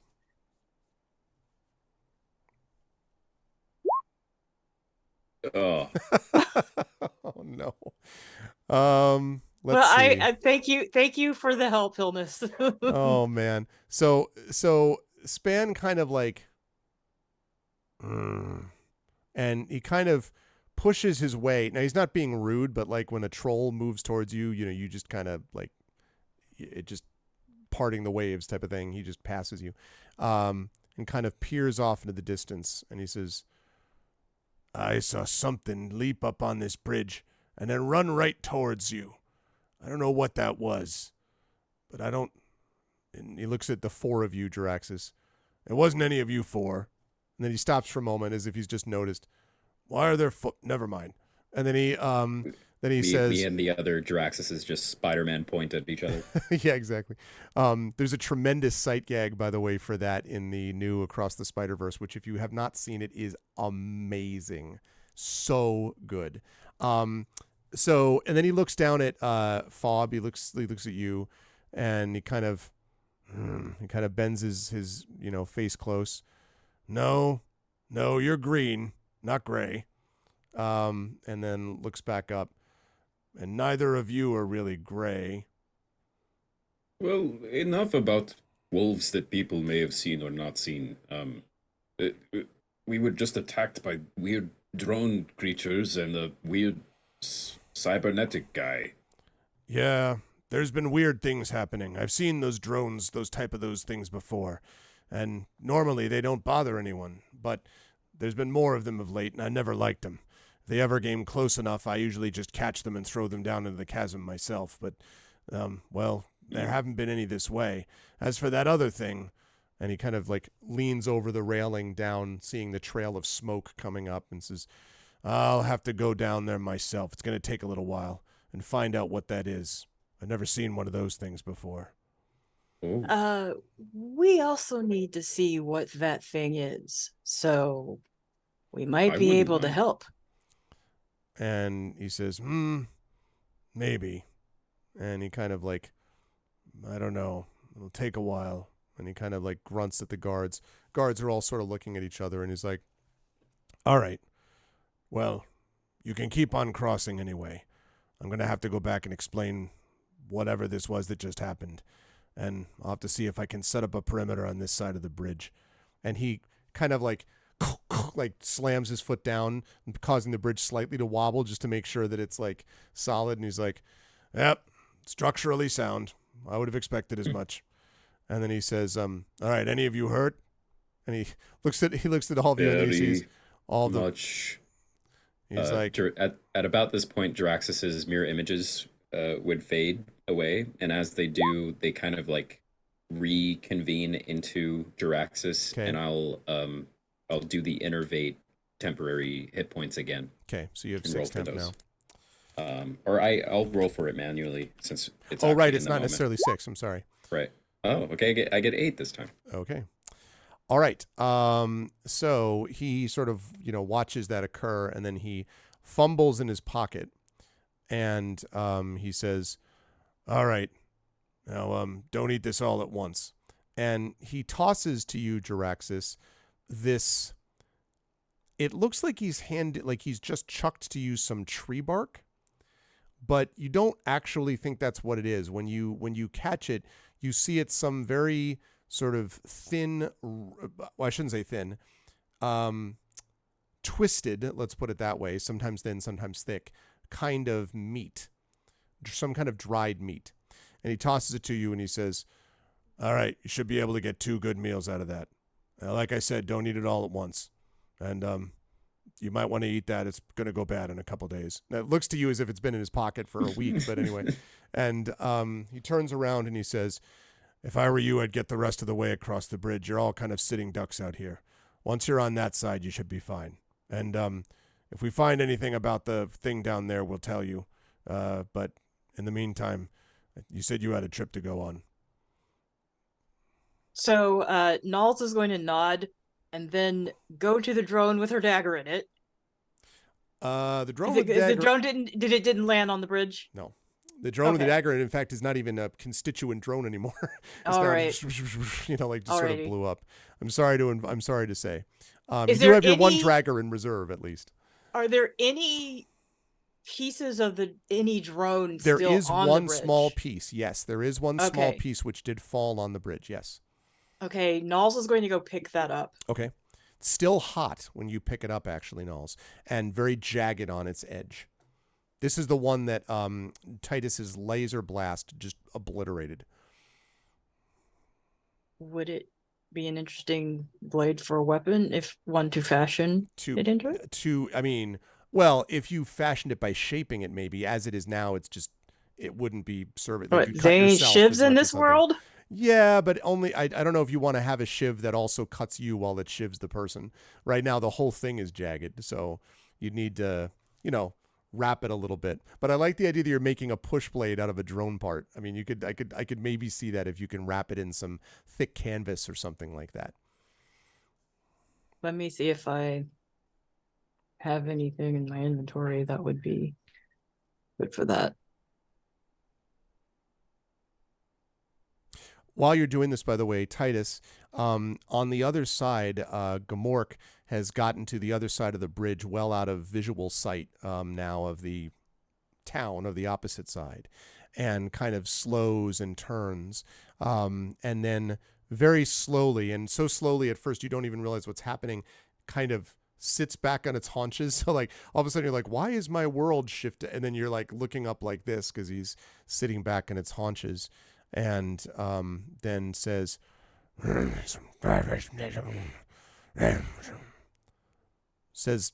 something. It doesn't sound, I mean, the problem is Gamork always sounds angry about something, but this doesn't seem more angry than normal.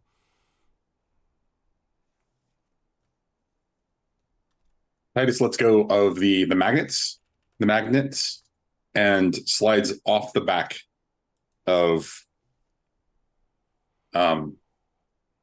Gamork. Okay. Walks around to the front and just sits an appropriate distance, not meeting his eyes, or not meeting the gaze, essentially the blind gaze of Gamork at first. Okay. And just slightly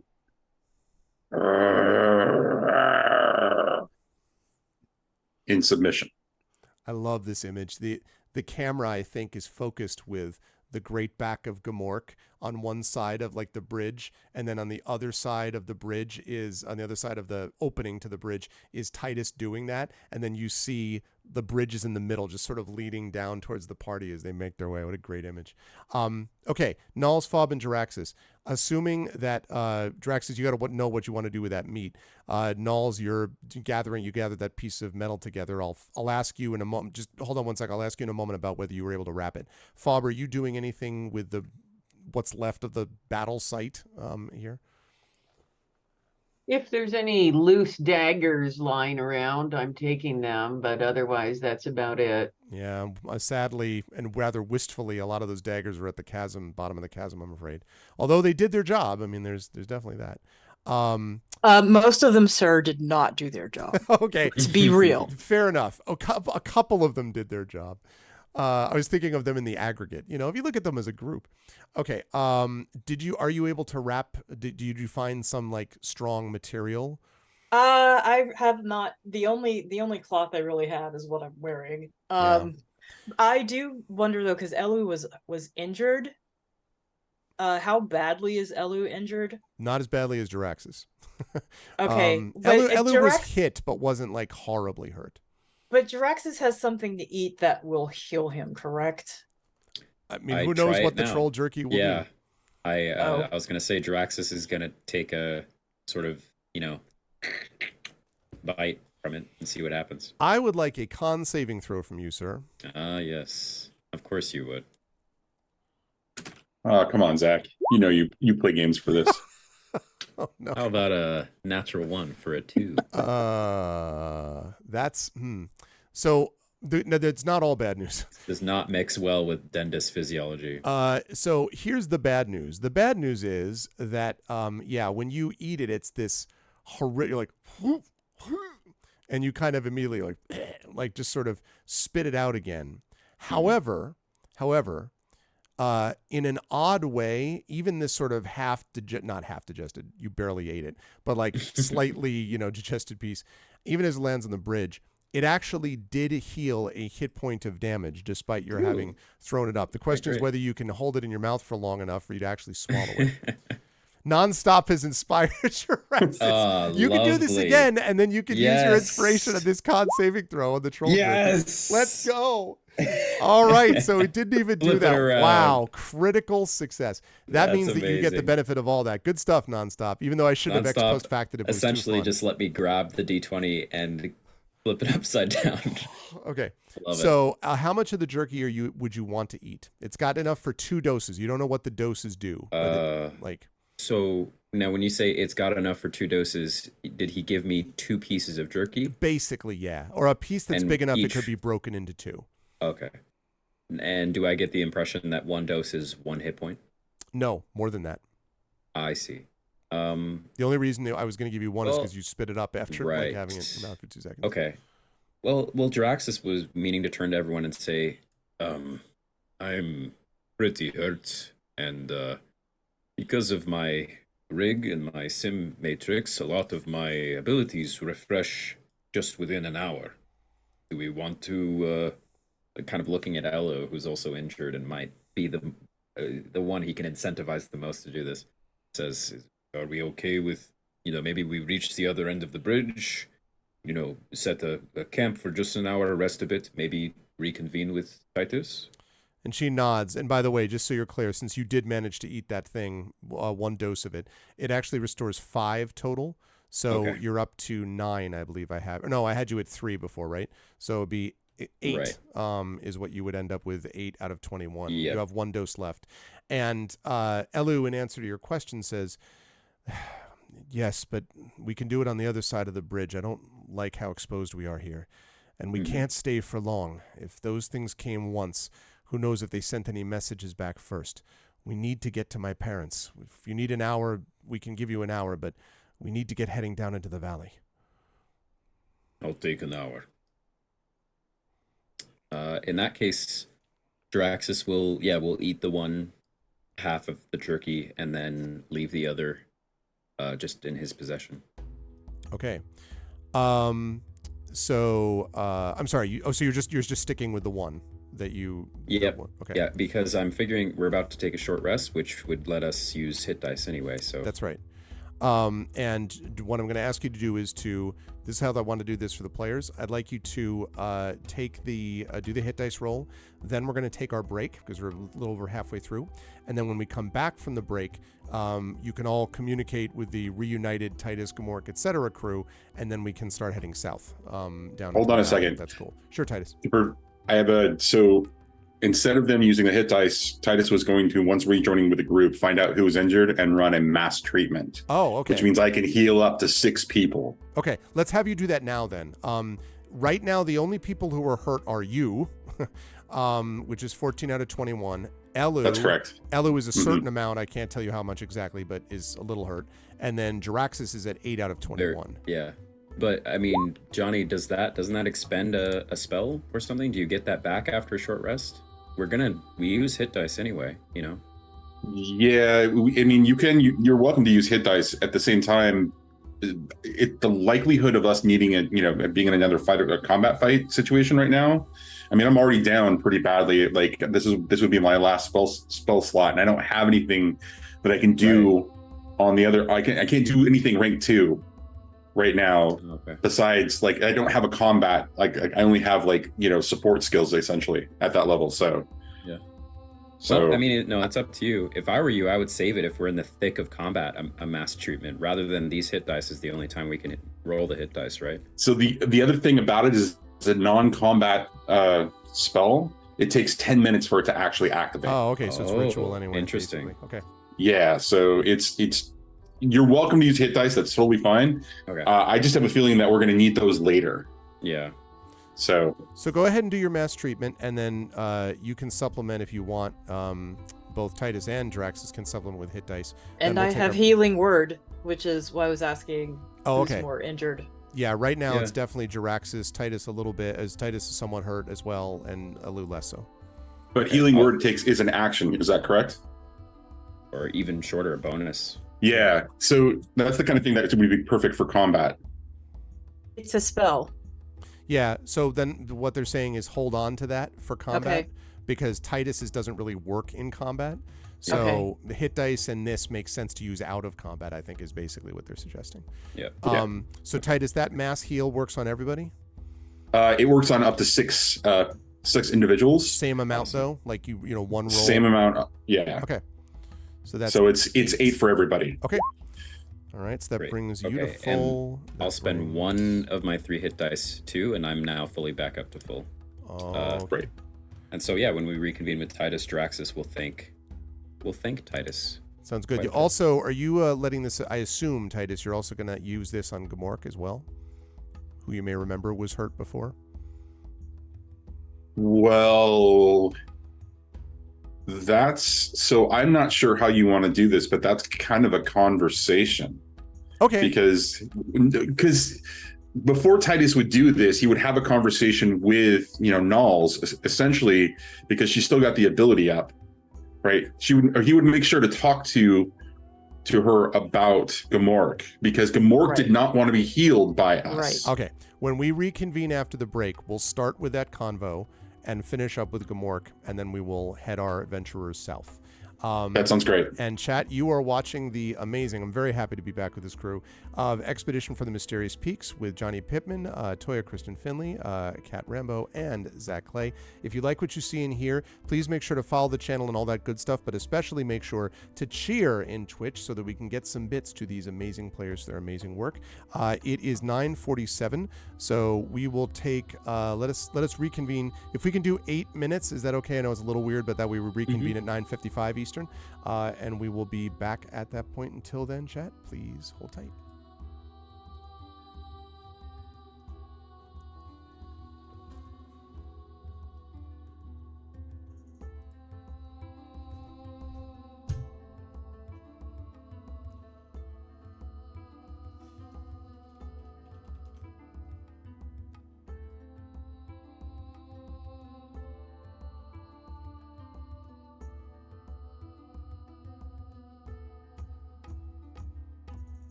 Okay.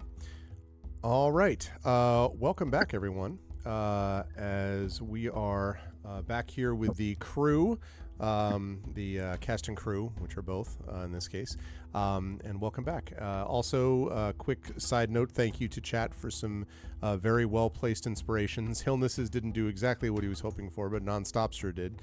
So Nonstop successfully inspired someone to not spit up some jerky. So I feel like that's a win, and you know, everyone should be happy about that. We will be going, by the way, chat, in case you're curious, until 11 o'clock. We are literally going to go for 1 hour to 10:55, and then I will stop there so we have enough time to get the outros in and let these folks go at 11, and then keep on keeping on. So the party is now on the other side of the bridge, the far side from First Span, and is now positioned not far, I would say, from the end of the bridge. I do want to mention that looming far closer than perhaps is comfortable for anybody is, let me see if I have this. Oh, wait, I never did that. Okay, hang on. I just realized that I had the, I never did the maps one. I never fixed the maps one when Johnny came on.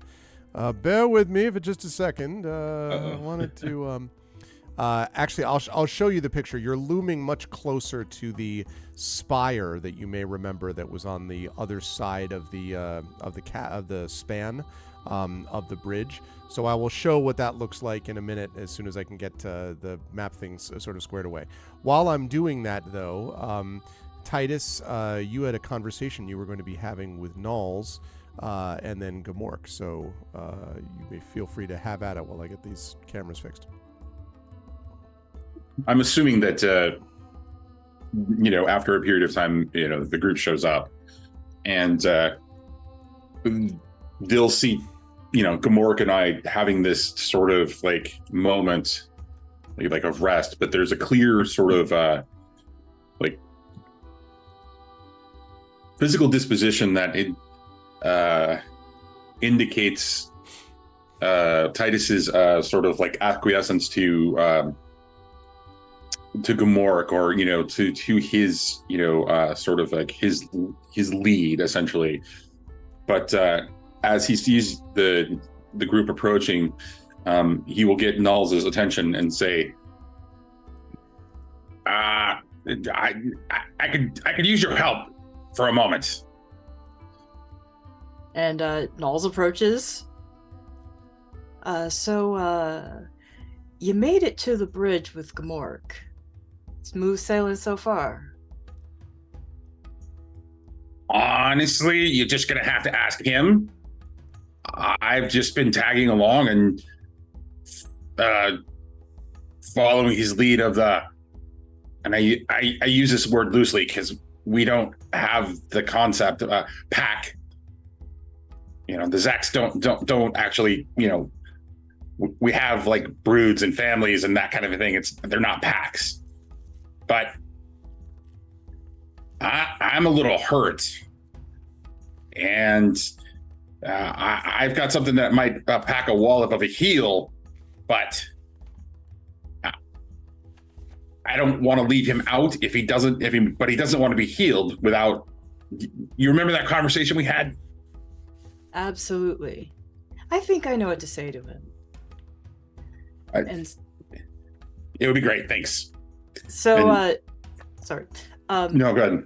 Knowles turns to Gamork and says, "We appreciate the aid."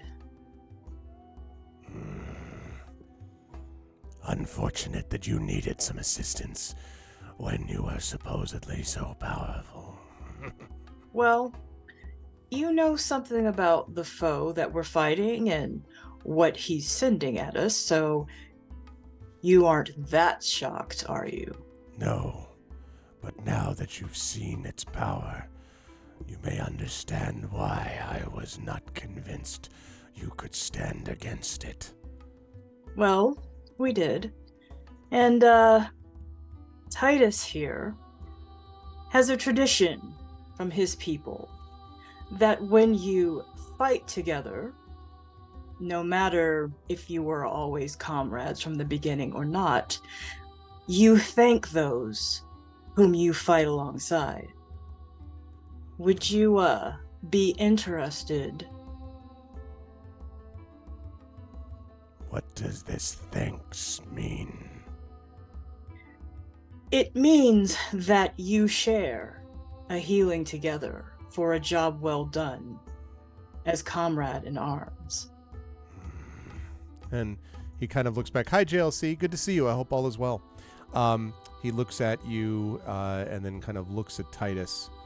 And he says, "This one is strange. He waits to see what I decide. And he has said nothing except to follow. What is his intent?" Are you not an alpha? If I am one through having earned it, and not because I am being deceived, is this one baiting me? He's not baiting you. I'm the only one here who can have a conversation with you. Even if you tried to speak with the others, you couldn't do it. So, he sits and he waits, and he asks me to communicate with you. And so he kind of looks, he waits for a moment, then he gets up and he pads over to you, Titus. And he kind of looks down with his great head, you know, his sightless eyes, and then kind of sniffs around you.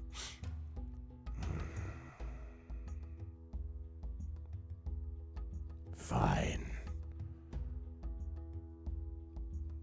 And he kind of turns slightly, like, as if, like, you know, just waiting. Titus, he accepts. Although he's not that happy about it.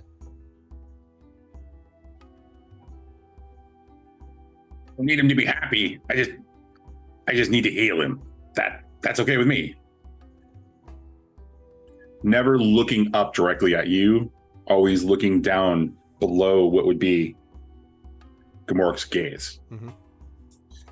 And all right, gather around. It'll be about 10 minutes, but a little bit of feel good's coming your way. And Titus will then close his eyes and begin to like focus the Esper energy, and then, you know, continue to, like, he's using the rig at the same time to begin this ritual. Okay.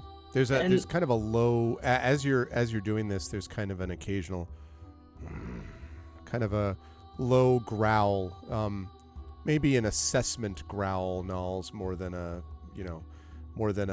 challenging growl. And by the way, while all this is happening, Elu is sitting on the ground, her knees drawn up, her arms around her knees, kind of looking thoughtfully at both Gamork and Titus in this interaction. And Null says to Gamork, "Is that energy not unlike the presence of the moon?"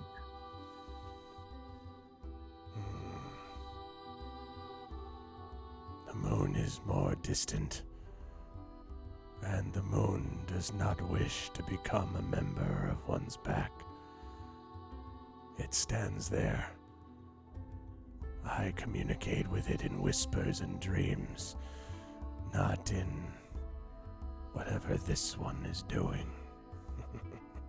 Dreams, you say? Well, we're gonna have to talk about that at some point. I do a little dream walking myself. When the 10 minutes has passed, Titus, then you do the thing that we talked about.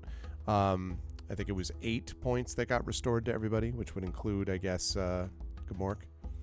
I forgot to add. So the thing didn't. The modifier did not add my, or the roll did not add my forging ability modifier, which is I think a +4. So yeah. Okay, so it'll be 12. It'll be 12. So Okay. Sorry about that. So when this happens and you do this and everyone gets the, you know, feeling, the I almost said the feeling of healing, the healing feeling. Gamork also gets, you know, obviously is, and Gamork sort of still, of course, you know, sightlessly, and then sort of kind of looks kind of in the general direction, I suppose, Titus, and then which Nulls you recognize as, actually, Speak with Animals is 10 minutes or an hour? Let me look real quick. Speak with Animals. 10 minutes. Okay, I'll give it to you because it was just about the same time. I would say that you can probably you say all that, and then it says this thing, and then all you hear growling. But Nulls, what you heard him say was interesting. Healing of the body, but perhaps not the mind. I wonder what tricks this thing has. Kind of trails off, and then the Speak with Animals spell fades, and Gamork walks over and pads over and just stands, sort of swaying slightly back on its paws, sort of staring sightlessly at Elu, who looks back, not, pulling back or challenge, just sort of stares. And then Gamork and turns and kind of walks, and then again sits on its great haunches again and looks off. And Elu sort of looks up at all of you and says, all right, we should be moving. I don't know about you, but I'd rather not be any closer to Fingerbone Spire than I have to be. And you can now see that Fingerbone Spire is the thing that I was talking about up there. You can see from this distance that there are these sort of clouds of fog that kind of are sort of floating around the outside of it. It does not look like a healthy fog, right? It looks like very corrupting, and in our world it would be smog-like. I mean, it feels not dragon, but smog as emoji, very unpleasant, and there's even a faint sulfurous smell that you can get even from a decent distance still from it. And Elu says, if all goes well and we make good time, we should be able to get into the path that leads by the valley in about maybe 4 to 6 hours. From there it's a 2-day journey to the woods, to the Wormwood, and then from there to Celis, assuming all goes well. She kind of looks up in the sky and she's like, if anything can go well these days. Jaraxxus is sure to get all of this recorded as much as he can. No doubt. And sort of then naturally positions himself near the back of the group to kind of get, these cinematic shots of everyone walking, and Gamork is traveling with us too. So it appears. Okay. Is Titus riding on Gamork or simply walking alongside? No, Titus is not riding on Gamork. Okay. Oh yeah, but I walking guess... walking with difference behind him. I see. Yeah, Jaraxxus will at one point walk up to Titus and say, "So, any progress while we were separated?" Absolutely none. It's not like there's an absence of things things happening, but this creature is stubborn, and I didn't get a moment's thought or rest to be able to evaluate what's actually going on with it. So Nulls hears this conversation. She kind of eases on over, and she says, you said you don't have packs in your culture, but do you have betas? You got beta boys around?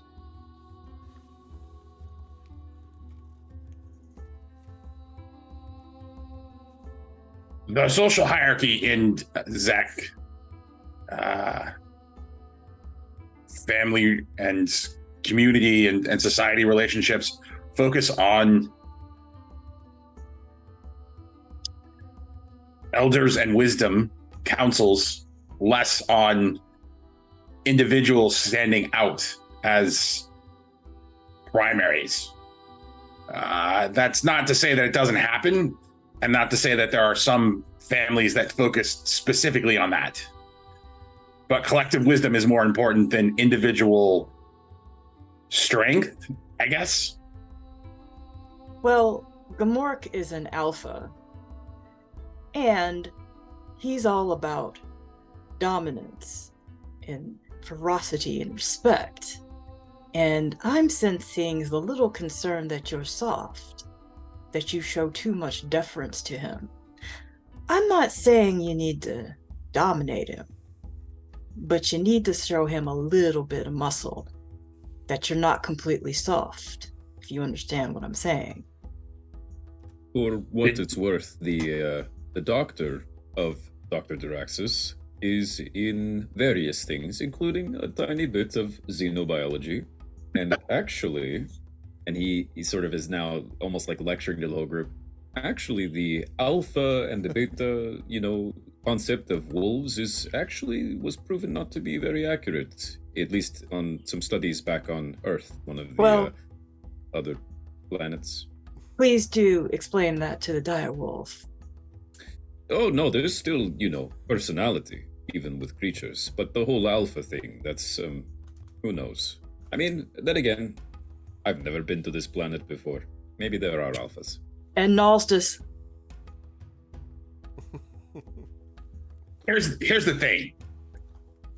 Even if I showed some tenacity and some aggressiveness and won some part of that respect, he's at least 4 times my size. There is no way, if he wants to kill me, he's not going to. So in some senses, he's got me. He is the alpha. However, did you remember that drone that you saw and that you guys were fighting? How can I forget it? He couldn't do anything about that, but I could. He saw what I did. So when he talks about not trusting me, it's probably a little bit of equal parts doesn't understand my motives, but actually doesn't also understand how powerful I am. And I'm not going to tell him how powerful I am. Make him figure it out. One thing you might think about, because he mentioned it, is looking him in the eye. Not to threaten, but to show him that you are equal in battle. We've not seen a situation where I feel he's equal yet. That moment will come, and he will gain respect for me when that happens, but we are not there yet. So until that happens, he is the alpha. But I don't follow that mentality. I don't. He can talk about it all he wants. I can put him in his place and take him with me if he comes at me, though. So I'm not so concerned. It'll be fine. It's fine. Really, it's fine. Well, then, I'll leave it to you.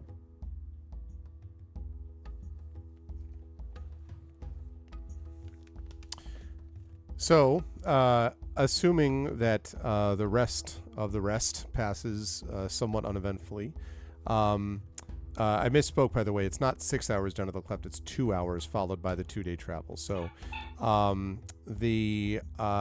when you set off again, and you make your way down, and I'm going to pop up the map here, leaving behind the image before, taking more or less this red path, which is the one that you all chose for yourselves, that heads down here to the right-hand side. As you head down the right-hand side, you hear, on occasion, you hear sort of, you hear on occasion the sound of like what sounds like buzzing, like some kind of mechanical buzzing in the distance, but it doesn't, kind of lead to anything.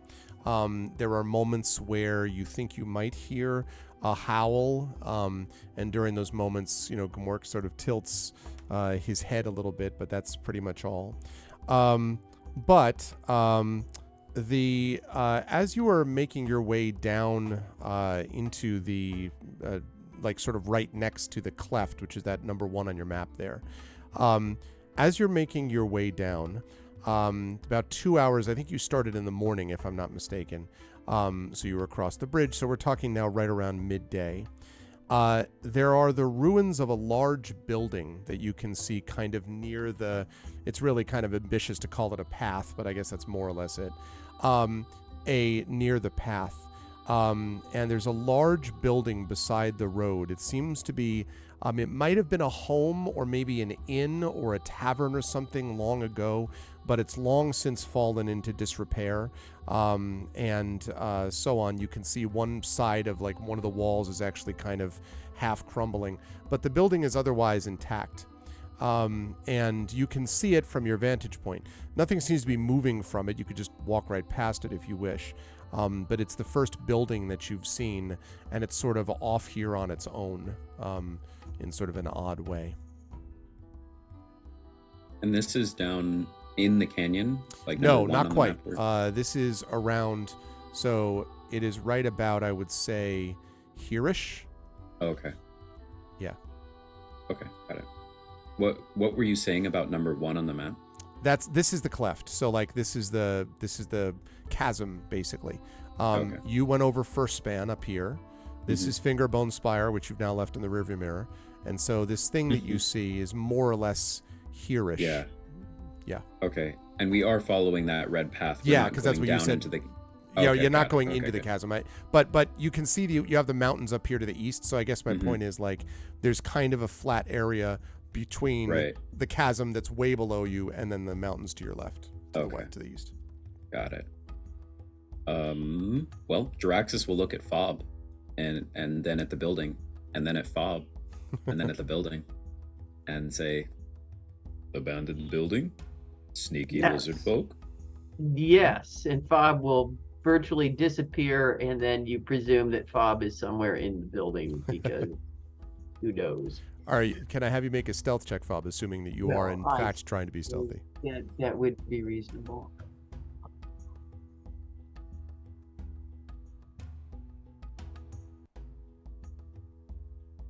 Sorry. It's okay. These recalcitrant. Even the dice have vanished. So stealthy was Fob's departure. That's true. yeah, 20 Yeah, altogether. amazing. Pretty much. So, so Fob indeed vanishes. Fob, when you get inside the building, there's no real door as such. And you get inside, you can see that indeed, it seems pretty obvious that neither person nor beast appears to have set foot within this place in years. There may have at one point been what looks like the crumbling remains of a staircase, maybe, but the second floor basically doesn't exist. Just the walls inside, and the maybe crumbling stairs at one point. However, when you get to sort of the back of the building, the other side, it's mostly just sort of rubble and brick, fallen brick and stone. You do find one thing, which is in one of the back rooms, there is an angular chest that somehow seems to have somehow avoided the passage of time and destruction. It is made of glass and steel, and it is closed, and it's the only thing which seems to be intact inside this building.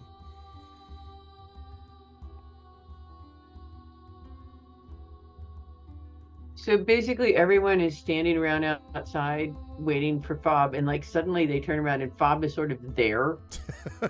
It says, "There's a chest." Wonder how long. Oh! Sorry. There's I a turn- chest that looks like the sort of things, not We would wood, want. but like metal and glass. Like, But they- it's a little suspicious because everything else in there has disappeared, and here's this one object that seems to have escaped the ravages of time. So I'm just pointing that out because sometimes that means something's a trap. But you have excited. You could like make your camera go up to it or something. Our what, Tura? The things, the video, video. Oh. I look at Titus. No, not yet. I need to get my hands on some sorium. I can make a drone eventually, but this stuck on my head for now. Okay. You said glass and metal is what the chest is made of, or that's what's inside? Oh, strange. I did not open the chest because I thought perhaps you would all have an opinion about opening it. Is it small enough for you to bring outside here? No, is the answer to that, Fob. It's No, not it is enormous, not. but it's bigger. So Far too big for one lizard. Yes. if you can make these drones, can you have the drone attempt to open the chest?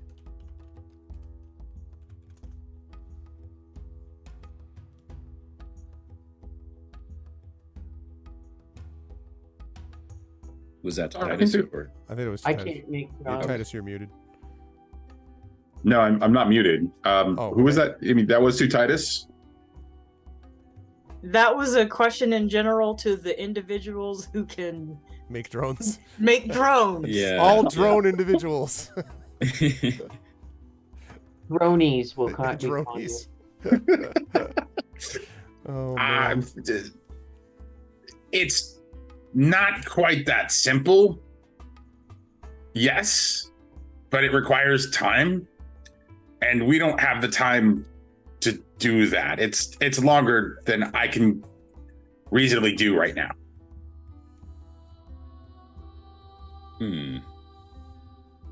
Well, unless anyone has any ideas, or if Fob, you feel like you know, maybe sniff the trap, if you could verify if that's true, then that would be great. Otherwise, I don't mind going in and giving it a shot. Bob will vanish again and go. Actually, we'll roll to show The vanishing. The vanishing. 18. Pretty much, yeah. Bob vanishes again, and I will go look at this chest and kind of squint at it from various angles and see if there's anything off about it. I mean, one thing that I can tell you is that it does not, from what you can tell, you don't see any obvious locking mechanism. If you had to guess, this may have been like a keepsake chest or a clothing chest or like a footlocker thing more than a treasure chest, because there's a simple handle on the top, but there's no obvious lock that's holding it closed, although you haven't tried to open it yet. But so yeah. I'm going to open it. Inside, you find two things. First of all, the crumbling remains of clothing. Very hard to tell what kind of clothing. It practically turns to dust in your hands.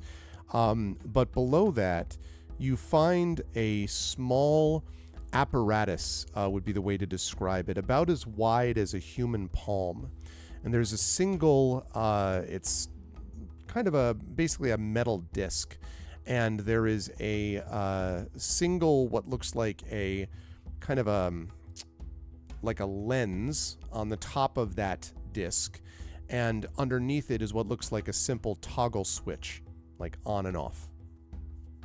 I'm going to wrap this all up in rotting cloth. Okay.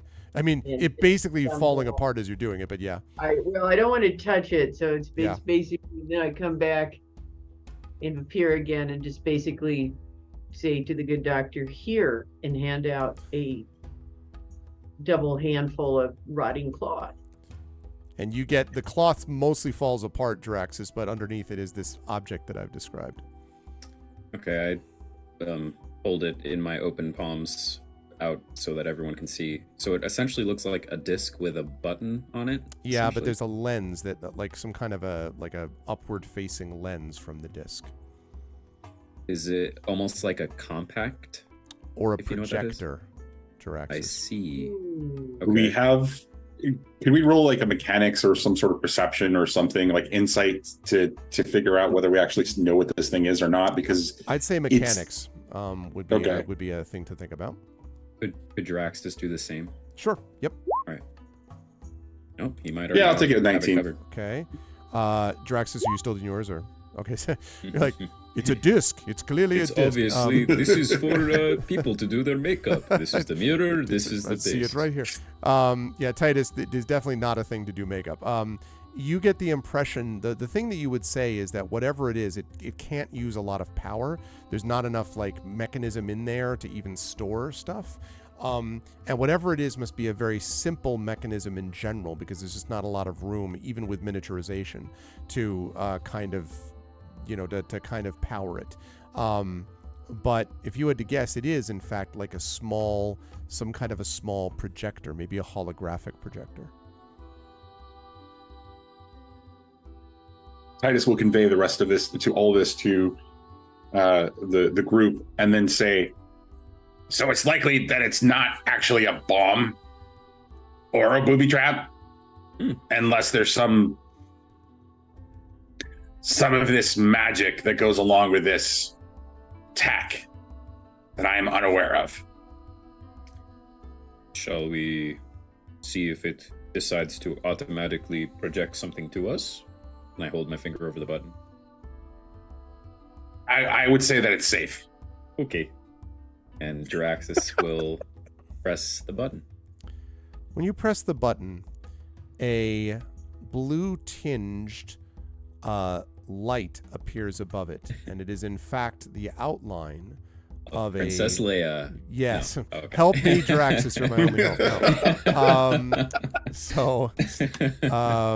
No, it is an illusion of a smiling woman who is holding a small child. And the outline is surprisingly detailed. You can see, even though it's all blue, you can see almost exquisitely detailed, the sort of happy crow's feet of someone who smiles a lot in the eyes of the woman. The child is smiling as well. And there's just this sort of, it's all silent, of course, and you can see the woman holding the small child. And then the image flickers for a moment, and then disappears, and the device goes dark, probably whatever was left of the power source used up. And there's a moment where you're doing this and you hear a kind of growl, and Gamork is padding away, and Elu, with her arms folded, is looking sort of at the silver disc. And then, I think we've had enough of those, haven't we? And kind of turns and walks away down the road, down the path. Wait. What? You know who this is? No. I know they're gone. Oh, Yes, how? What is... Does this have a cultural significance here? She doesn't answer, but as she walks away, she kind of looks up at the building and sort of shakes her head. And there's a moment where she is sort of walking along, and Gamork, clearly coincidentally, they're not obviously intending to walk next to each other, are sort of walking away, these two figures who have seen life, death, loss, and who knows how many humans, mothers with children, and walk away as this sort of moldering building and this inert metal disc in your hand, Jaraxxus. Well, of each of us, I suppose it would be wisest for me to keep this. I tap my visor, and I gently close the device and put it away and say, when I get some more Sorium, I might be able to help us play the rest of that. Maybe even as soon as tonight, I can mess around with it. But it seems like this is tied to some sort of, I don't know, a great suffering that happened in this land or something. I don't suppose the two of you know what this would be referring to.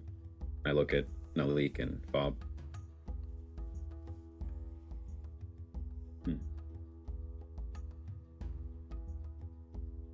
Well, on the road we go. And Jaraxxus will awkwardly speed walk back to catch up with Elu and Gamork. Another hour or so passes without incident before you are fully on the path by the cleft.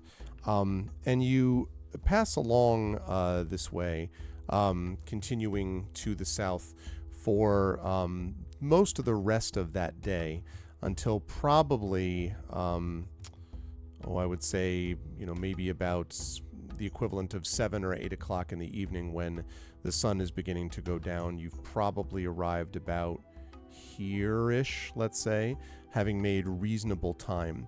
You haven't found any more rotted buildings, but you definitely have found more signs of conflict in different places. Some little bits of scrap metal here and there, which are similar gnolls, although not identical to what the piece that you have from the drone. There are also clearly some organic creatures that are, although you don't find any bodies per se, you see a couple of sort of ominous bones and some bits of fur here and there as well. And Gamork kind of growls walking past them, but doesn't say anything otherwise. And when you get a little bit further and are about to sort of get to the point where the evening is going to come, you see in the distance. Actually, let me have you all make a perception check before I say you see. Let's see who sees.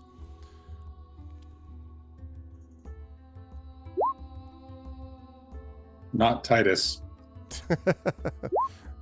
Titus is like, I see nothing. Not gnolls. Fob might see something. Probably And does. I got a That 19. falls. 19. Fob and Jaraxxus, I would say that Gamork actually sees this too. Elu may be sort of too preoccupied to do so, but Gamork sort of stops and doesn't say anything, but just sort of, kind of stops, sort of head tilted slightly as sort of sniffing the air.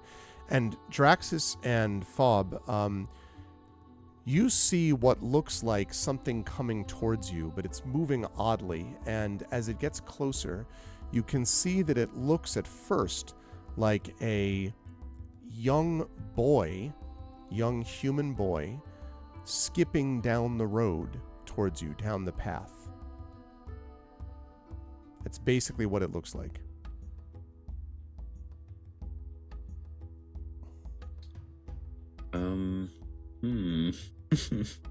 Does that Is there? does that look right to you? That figure coming towards us? I don't know. I see what you're talking about. It's got it kind of lurches every once in a while. It's just a little. I don't like that. Jaraxxus. Well, so here's the thing. I have a recording unit which it is broad in its capture of visual stimulus, but not it doesn't say anything about being able to zoom in. Okay. So it would kind of be up to you. I know there are items like spyglass is an item in the game that lets you. It actually says you can look far in the distance, but I don't know if there'd be any liberty that I could have, trying to use it to magnify my vision to see. Maybe. What I'll let you do is, go. Yes, I think that's reasonable. So two things. First of all, you see as you kind of look through this and use this magnification that there's something very odd, Jaraxxus, about not just the movement, but about the outline of this boy. It's a little vague and shimmery. And in fact, the boy you can't fully see solidly either. Okay. If you had to guess, this figure looks like a ghost, maybe like a ghostly figure of some kind. I'd also like you to make a history check for me, please. Okay. I'm going to have you do this at disadvantage for reasons that it will become clear later. Okay. But yeah. What was I going to say? I have two questions. Does it, or three things. First thing, Duraxis will, like, describe what he's seeing. Like, There's a boy skipping towards us right there. Kind of hard to see. Bob sees it, I think. Yeah, but once it's pointed out, the rest of you can kind of see it too. And Okay. Fob already saw it. My second question is, you said, it sort of seems like a ghost or flickering or something like that. Shimmering, Does it something. Yeah. Does it seem shimmery? Am I able to tell if it seems shimmery in the way that I think it might be like a Magitech illusion, or does it seem shimmery in a very ghostly, incorporeal, natural way? I'm not quote sure you unquote? could tell that from here. Okay. Whether it's that or not. All right. All right, I'll make that history check then. Let's see. Oh, I suppose this would be lore in Esper Genesis. I was looking for history in my skills. and I was Well, like, I mean, if you were doesn't doing exist. if you were doing the D, yeah, that's right. Lore for the Esper Genesis side, or history Okay. for D&D. All right.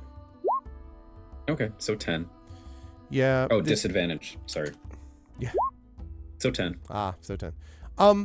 Yeah, it something you can't quite put your finger on it, but there's something else that looks odd about it, but you can't really tell exactly what. Something odd about this boy beyond the shimmering that I already mentioned.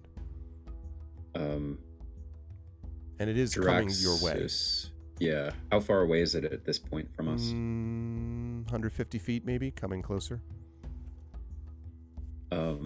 Duraxis would say, I don't know. This seems very out of place. I feel like this is supposed to distract us from something.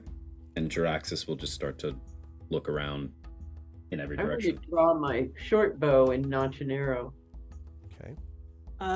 Nalls kind of gestures with her head towards Gamork. In other words, to check that thing out. And Gamork kind of and pads towards the boy. And something okay, who's watching? Well, everybody's watching. Who is watching, like, who's watching whom? Obviously Fob, you're automatic because you've got an arrow sighted. Is anyone else, like, watching directly the interaction, specifically what part of it? So, in other words, what I want to know is, are people looking at the ghost, at Gamork, at, like, Duraxis? You're looking at, like, everything else but, so that's fine. Right. So, Yep. like, for Nalls and Titus, what are you focusing your attention on? Well, Nalls is expecting, part of what Gamork is going to do is to sniff, right? So Nalls is kind of focused on Gamork's head as it's focusing in on the figure. On the figure, okay. Titus, what about you? So remind me what the terrain is again that we're on this path where this ghostly figure is walking down. What does the rest of the terrain look like right around us? The rest of the terrain. The rest of the terrain is very rocky, flat, lot of shale and like slate and that kind of, not slate, shale and like a lot of loose rock and so on, especially up to the west, to the east of where you are, to the left as you're walking south. And then, of course, to the east is the cleft. So not a lot of like stuff to hide between, although there are some rocks and things like that. You might be able to find a little bit of cover. I'm not looking for cover. I'm looking for things that, where there might be something hiding behind. So Not any obvious that- ambush spots you can see from here. You're not close enough to, anything above that would like be able to jump down at you. Okay. Titus is going to turn around and focus on, where the path where we came from and say, call it out. I'm going to keep an eye on behind us. There's something really not right about this. Okay. So Duraxis is looking all around. Titus is looking behind. That means Nalls and Fob are the ones who are focusing their attention, maybe with Elu as well. What you see is there's a moment where the boy seems to stop and then take several sort of like hesitant, like staring at Gamork, and then sort of like steps forward and then almost runs a little bit towards Gamork and then stops again, almost as if it was like, like out of recognition, and then sort of shakes his head and sort of slows down again. And Gamork is it's for his part is just sort of continuing to pad forward. And the boy sort of stops until Gamork comes up to him. And Gamork, of course, is sniffing. And the boy puts a hand on top of Gamork's head, but you can see the hand slightly, Fob, pass through the fur of Gamork. Incorporeal, somewhat. And Gamork, I should say, when Gamork feels that, Gamork, you can kind of like sort of sense something, and then kind of backs up. And Nalls, I would say you and Fob both can see Gamork's hackles rise slightly, and then sort of pads backwards, and then comes back to you, not galloping, but at a decent walking pace, and says, "That creature is not here. Not real. Cold. And dead." So, I think we are dealing with a ghost. This is your territory, is it not? Yes, unfortunately. I had an idea. And Jaraxxus holds the projector thing. This would be quite the plot twist. But what if that boy is this boy? You know, the one that the woman was carrying? Yes, that could be true, and we are in the vicinity. He might be haunting his old grounds, so to speak. Jaraxxus will see if he can try to use anything of his to power the projector. It's going to take longer. It's going to take a while to figure out how to do it. There's no obvious access point. Okay. So not something you can just be like, aha, like All right. It's going to need some work. The problem is if he's friendly or not. Well, should we follow your lead on this one? He started moving towards you again, by the way. I mean, you told briefly of a ghost that you summoned to help you. Uncle Bones. Yes, Uncle Bones. Well, if like tends to like, we'll see how he responds, but I don't like the fact that Gamork trotted back so quickly. Could we shift off the path and let the ghost walk by us? I was going to suggest trying to ease around him. I'll summon Uncle Bones if he decides to follow. All right. So are you moving left or right of the path, like all of you collectively? Sure. Yeah. Out of, I mean, it would be hard to get out of sight, but just sort of giving him a physical berth, fairly wide physical berth to let go by? Yes. Okay. Yep. So when you do that, and when the boy gets to where you were, basically on the path, he stops and he looks over in your direction, and he says, excuse me, I see you have a dog there. I was wondering if you've seen my dog. It's been lost a dreadfully long time. Now that he's this close, I can get a history check from all of you except Jaraxxus, who already, did not get this. But Titus, Yeah. Nalls, and Fob, history would be good. Or lore, whatever is the equivalent. So lore for How you. about a 21? Okay, sounds good. Ooh. Fob, you're just like, I've Well, yeah, heard the of people that are ghost actually creatures. yes, the people that are actually from here. Nalls are Nothing. focused too.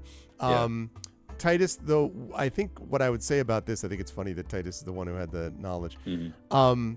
You don't know a lot, of course, about what passes for planetary fashion here, but this looks quite old to you. You've never seen any kind of style of clothing in the galaxy that looks like this, except maybe old Terran videos that you might have seen before of boys in cities long since gone, or at least long since evolved to be something very different now. These are very old historically old, I mean, clothes. From what you can tell, though, you have no idea what era exactly.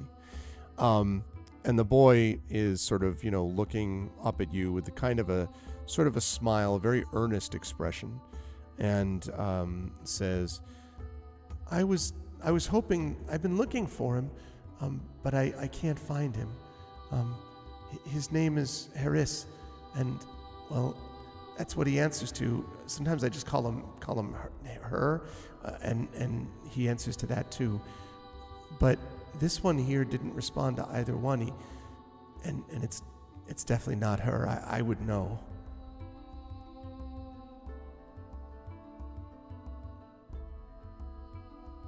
And Gamork, by the way, sitting on the haunches back by all of you, hackles raised, like, continually. Jaraxxus looks at Nalik. And Malik says to him, well, her's been gone a long time. I don't suppose her is also a ghost. But what would put this boy to rest and out of our hair and fur is if we let him know that her was safe and sound and that perhaps he should go and meet her.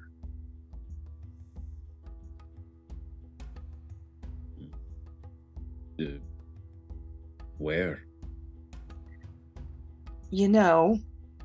Perhaps Uncle Bones can lead him back towards, the place that we think he used to live, and we can make our way on down the path. I mean, that being said, this boy might know more information. We could just talk to him. Hey, Arv, real quick. Mm-hmm. The visual that the projector that Jaraxxus has right now, is it the same like quality of projection as the boy? Like, no, I wouldn't say it. Oh, sorry. No, I wouldn't say that. Hold on. Someone just called down below. It's the ghost boy. it's Method acting. Speaking of quality of projection. seriously. Mhm.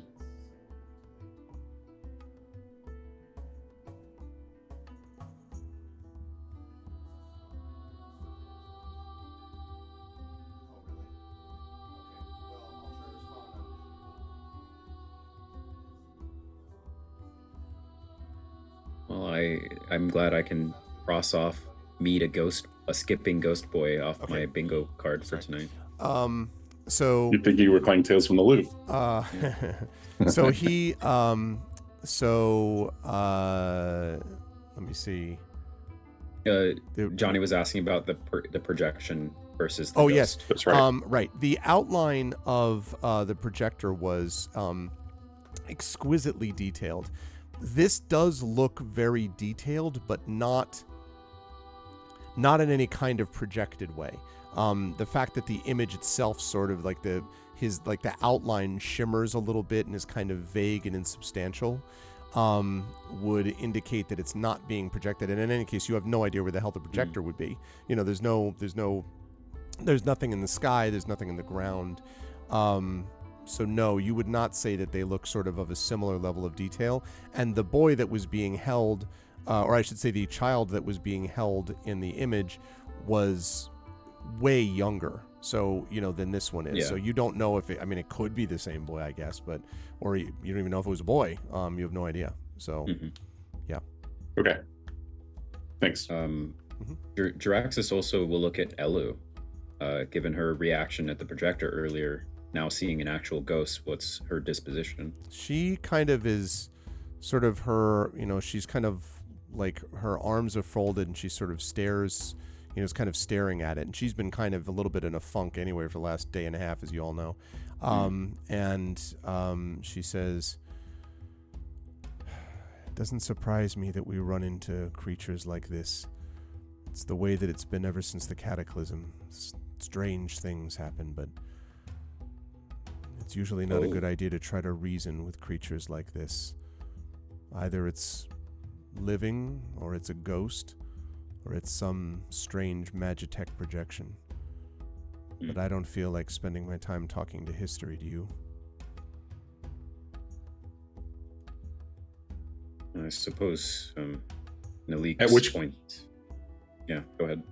Sorry, at which point Titus would speak up and says, but do you even recognize the period of history that child might be coming from? Because his clothing looks vaguely familiar, but it's ancient, even by our standards. And Elu nods and says, I remember studying about children, people on this planet from long, long ago, and there were some vid pictures of things like this. Decades? There's no one like this wearing clothing up in Cambria.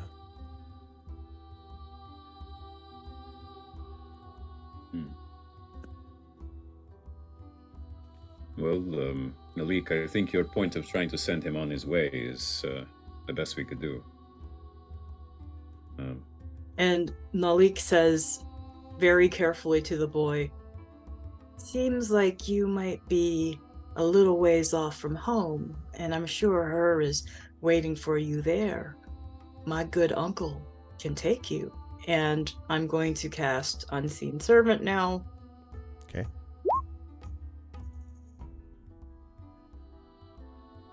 And so Uncle Bones, with his hand, stretched out as if to take the boy's hand to lead him back home, approaches the boy. I need a persuasion check from you, Knowles. Okay. Please. Also note, Unseen Servant is only within 60 feet of Right. you, but you can start moving it down that path, maybe. Well, finally. Ugh. Ah, there we go. Nice. So there's a moment, and then the boy sort of, okay, I guess maybe I miss her. So, okay, thank you. Have a safe travel. Thank And you. And reaches out. you're his in hand. you're in good hands now with my uncle. And so Uncle Bones takes the boy's hand and they start going in the opposite direction. And there's a moment where they sort of pass down, sort of 50, 60 feet, and then the boy begins to skip again, and then just sort of shimmers, and then fades completely from view. And I don't mean from a distance, I mean just like literally vanishes from view. And there's a long pause, and then Gamork and hackles lowering, sort of pads silently down onto the path and continues. And Alu sort of stares for a long time and says, ghosts and loss, and turns around and follows Gamork. And I think as we see the party make their way down the path towards what will eventually lead, they hope anyway, to the Whisperwood and Celis, we'll bring this session to a close. Good stuff, folks. We had some holograms and some ghostly encounters at the same time, and some nice moments. And yeah, it did feel a little Tales from the Loopy to me as well, Johnny. It's one of the things that it's one of those ones, you watch the end of something and then it sort of, for stuff like that, for me, it sort of sticks with me, some of those images. And one of them I'll talk about has to do with Titus and Gamork. We'll get to at the end. Let me start at the bottom with Zach. Good stuff today, Zach, from Jaraxxus. Obviously there were a couple of good stuff with the symbiont Mark, and with some stuff on the combat side. You definitely took it on the chin, with getting shot the hell up. More than the drones. chin. Yeah, the chin, the body, the torso, all that sort of stuff. And I was cracking up at the whole business of you being like, well, actually, the Alpha Wolf doesn't really exist. I was like, I immediately had this visualization of what that looks like. So it was fun to kind of get a sense of further development of where Jiraxis is at. And obviously some interesting things coming up in terms of you now making your way in the direction that you folks have intended to. How'd you feel about today's session? Where will the fine folks find you next? Felt great. Always great to get some combat in and to, I mean, gosh, the role play that we get up to in this group and starting to develop everything out. And no, yeah, I really enjoy, our travels on this path and just sort of the bits of history that we're coming across now. It's very interesting. So the fine people will find me here on this channel, of course, for our next session. Also, I'm a member in good standing of the Our Vocalists, where we are currently in the midst of Ace Attorney, Phoenix Wright. No, not Phoenix Wright. Apollo Justice. Apollo Justice. Ace Attorney, which has been a hoot, quite fun. And then in other places, other than my own Twitch channel, where I'm doing a playthrough of Divinity Original Sin with my friend Maddie, I know a whole bunch of people are going to Gen Con this weekend, which, geez, you guys are talking about it like it's a week-long retreat, which I guess it is. I mean, basically a week 4.5 days. Wow. 5 days. Yeah. I mean, you can come at some point. Yeah, not this year. Yeah. Not this year, but in the future for sure. But some people in the tabletop space will find me. Hopefully, I still have to get my arrangements, but it's right here in San Francisco at Big Bad Con, which is another local, at least to San Francisco, local tabletop convention. So I do plan to be at that. And then, of course, in late August for Porch Fest, where the band The Road that Greg and I are in will be premiering our new album. So yeah, that's it for me, and absolute pleasure playing Dr. Jiraxis with this crew. Thank you, Zach. Always a pleasure. And yes, by the way, I should mention we'll have a cover reveal for that album next month as well. And something Zach has not heard, in fact, no one has heard yet, is that we will have a surprise next month. We have a guest star, not my daughter, a guest star who will be joining us for the Our Vocalists. So I am excited to tease that out. We'll talk more about that later. But thanks, Zach. Always a pleasure. And I'll see you soon. Did someone say cover reveal? Hey, what's up, Rising Tides? Not yet. But next month we will be showing a album cover reveal for Zach's and my band's The Roads next album, which is called Exodus. But I will talk more about that later. Always a pleasure, Zach. Also pleasure, as always, Kat, to have Kat Rambo with us. Kat, very cool stuff from Fob. First of all, obviously, the combat-wise, there was some great stuff from Fob. That image of, I've been watching a fair bit, doing a bunch of work, and I've had some Street Fighter 6 on in the background as someone who was a certified Street Fighter lover back in the arcade days. And there's a lot of this, like, hitting people against walls and having, this is what I was imagining with Fob's, like, to the striker and then getting sort of knocked around like that. But also, of course, the visual image of Fob sneaking through silently this ruined home and coming up to this steel and glass chest, and I don't know, it was very evocative, I guess I would say. So I thought it was fun to see Fob getting up to their usual shenanigans. How did you feel about today's session? Where will the fine folks find you next? I thought it was a nice mix of kind of travel and combat. Although I don't mind the sessions where we never get to combat, because we do always get lots of good role play. Yeah. I will be at Gen Con. And then the following weekend, I will be at Chicago Fan Con. Oh. I have no idea what that will involve, so that will be interesting. And Dragon Con in a month as well. Very nice. Big con month coming up. A lot of cons. Good stuff, Kat. Thanks. As always, a pleasure. Also a pleasure to have Toya with us. Toya, good stuff as well with Nulls. I like the idea that we saw this sort of figure of the ghost, and immediately it's kind of like looks at you like, this stuff, right? Like, and how to figure things out. Obviously, things with that charisma sort of check were important also, and it worked just well enough to kind of slow down Span and the rest of them being like, is that a dire wolf that jumped on the bridge that's sort of like hanging out with you. And we got a chance to get a bit more of Nulls actually communicating with language with Gamork, of course. And then, just figuring things out with the rest of the folks in terms of connecting that idea of dreams with Gamork and the ghostly figures that you're finding along the lines feels very much in the kind of this sort of shadowy wheelhouse, I guess, of what Nulls likes to do. How did you feel about today's session? Where will the fine folks find you next? Yeah, I'm glad everybody's alive. That's good. Yep. It was close. Draxus was close. I'm like Kat. Like the combat's cool when the rolls don't suck. But I also enjoy just like the exploration and never knowing what we're going to run into. I'm also really curious to know like how badly that ghost encounter could have gone.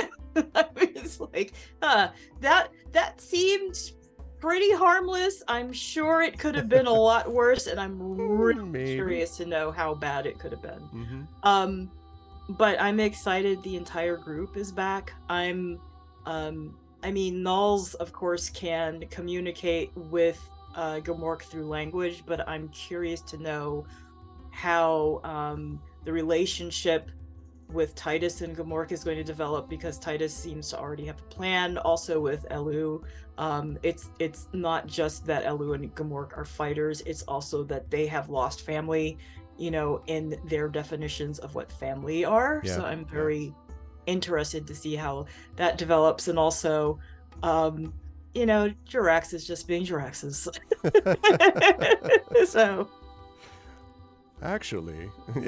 yeah, and I will be at Gen Con next week, and then I will be at home, so Good stuff. Always a pleasure, and I'm looking forward to seeing both you and Kat at Gen Con next week in person. Last but certainly not least, Johnny, again, also very good stuff out of Titus. My favorite visual of the night, although there were a lot of good ones. I loved the ghostly ones on several occasions. I told you, Fob going through the ruined building was awesome.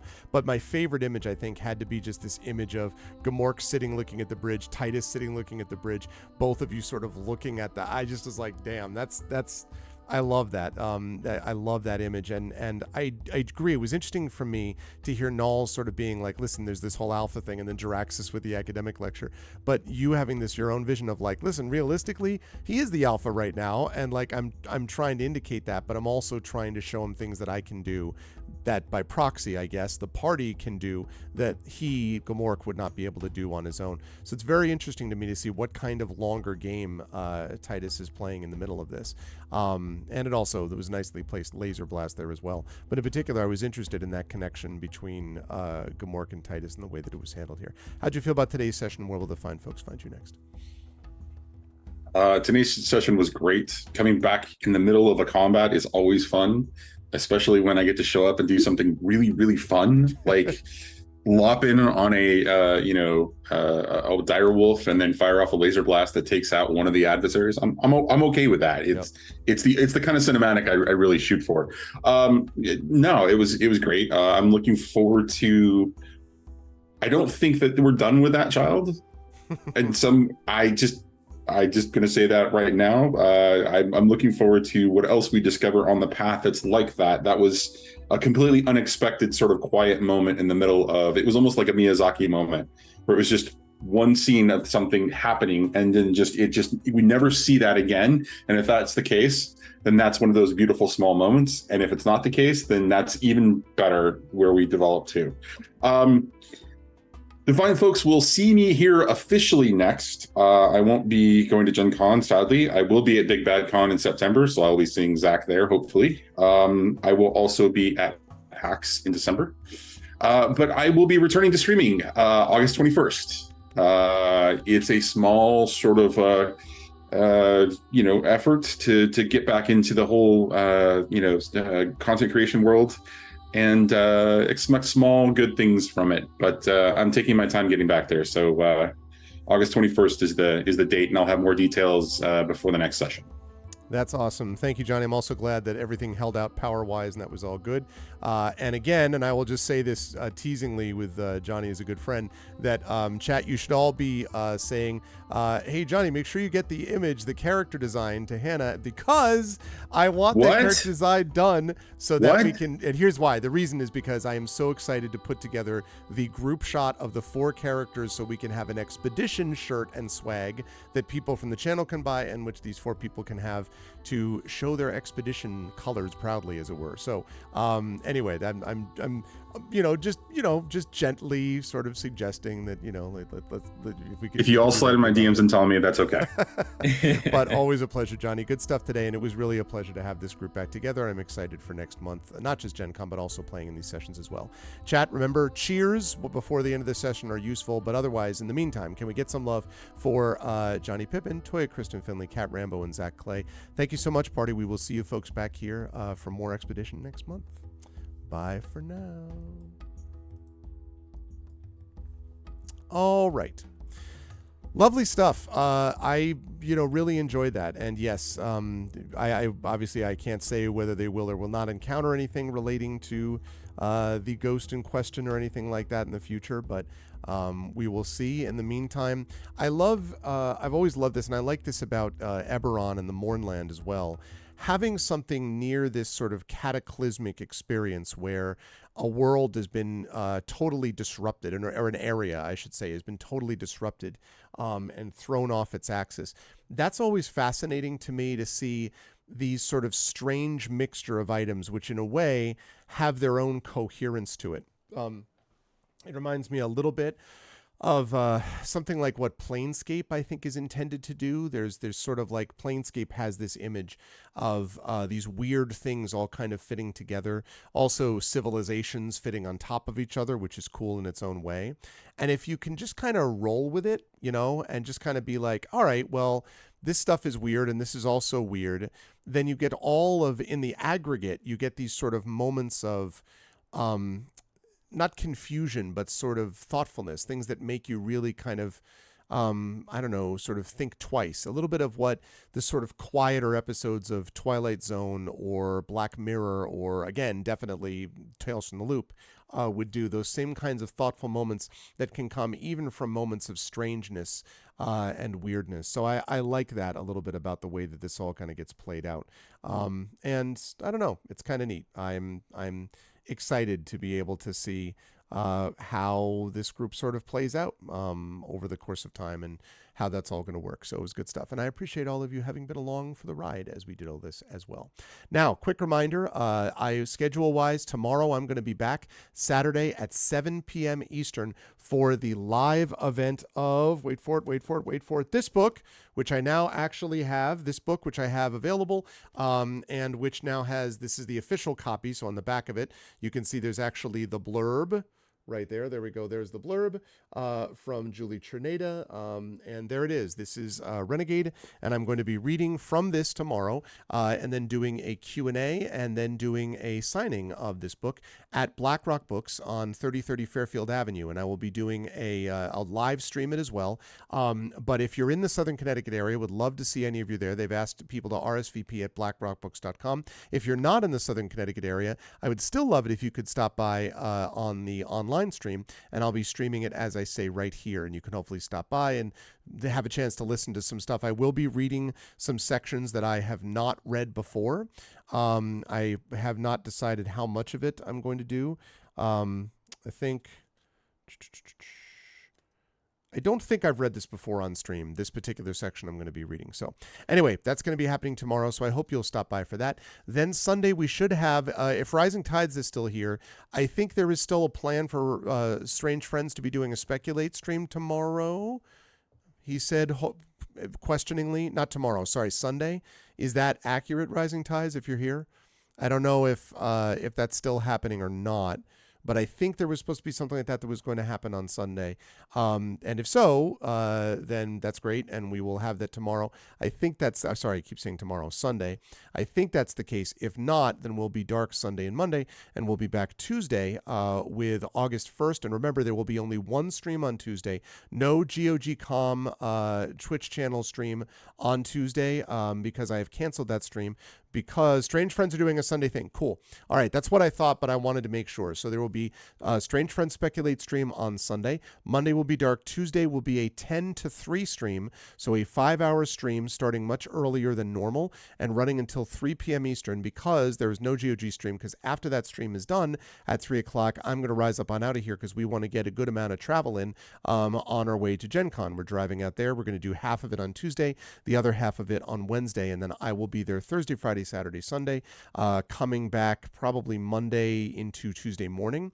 We will be leaving. I'll be streaming on, I think it's Friday night from, we'll be streaming, I think it is on Friday night from the D&D live event in which the Rising Tides will be participating. I am writing that adventure as we speak. In fact, when I'm done here, I'm going to be writing some more of it.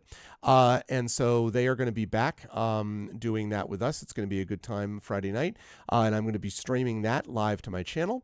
And then I will hopefully also be able to get another stream in there someplace, kind of an impromptu, whether it's walking around the floor, whether it's the exhibit hall, whether it's like streaming some other event, I don't know, or an interview, something like that during the course of the weekend. And then, of course, on Tuesday, I will be back either here or I'll be doing it live from the road with the Power of Arvbox 2.0 because we may be stopping at a hotel that has good enough internet that I don't have to worry about it until later on. I haven't decided how that's all going to work. And then after that, I will be home all the way until we get to Porch Fest. I'll still be home for that because Porch Fest I'm one of the porches, so I'll still be here for that. So the next time I would be traveling after that would be for streaming purposes, would be if I head out or when I head out up to CanCon, which would be in October. So it's going to be the yearly Gen Con drive to and from, and then pretty much that's it for travel until late October for CanCon, and then probably that's it until PAX Unplugged, which will be in December. So that is what we're looking at. So it should be a good time. But for right now, what we're going to do is I'm going to rise up on out of here, but not before I've had a chance to tell you. If you haven't done so already, please follow the channel. Check out our YouTube and please sub to me over there with !ArvTube. Discord is !ArvCord. That is the Discord where you can hang out with the Arvanauts in between streams. !ArvTweets is my Twitter where you can follow me for announcements about the channel, about writing, about when we go live, and also !ArvSky, which is my Blue Sky account, which I am spending a little more time on these days as Twitter continues to faceplant, continues to be X'd out, if you will. Anyway, I won't get into my feelings about that. Website, arvanelleron.com. Financially, !Arv shop for my merchandise area. Again, this is merchandise that is going towards this is merchandise that goes towards the channel, and it's also stuff that's swag for Infinity and Beyond, currently playing Eberron. We've also got regular channel merchandise. We will soon have Expedition merchandise, which my joking slight pressure to Johnny Hay was about today. And then, of course, Shire Adventures stuff is going to be coming as soon as Tari's PC is out of the shop. So all of that is going to be awesome, and you will see more of that stuff going live on the storefront as we continue our refresh. That's that. Also, !Arvtreon, our Patreon, currently sitting at 18 people, $140 a month.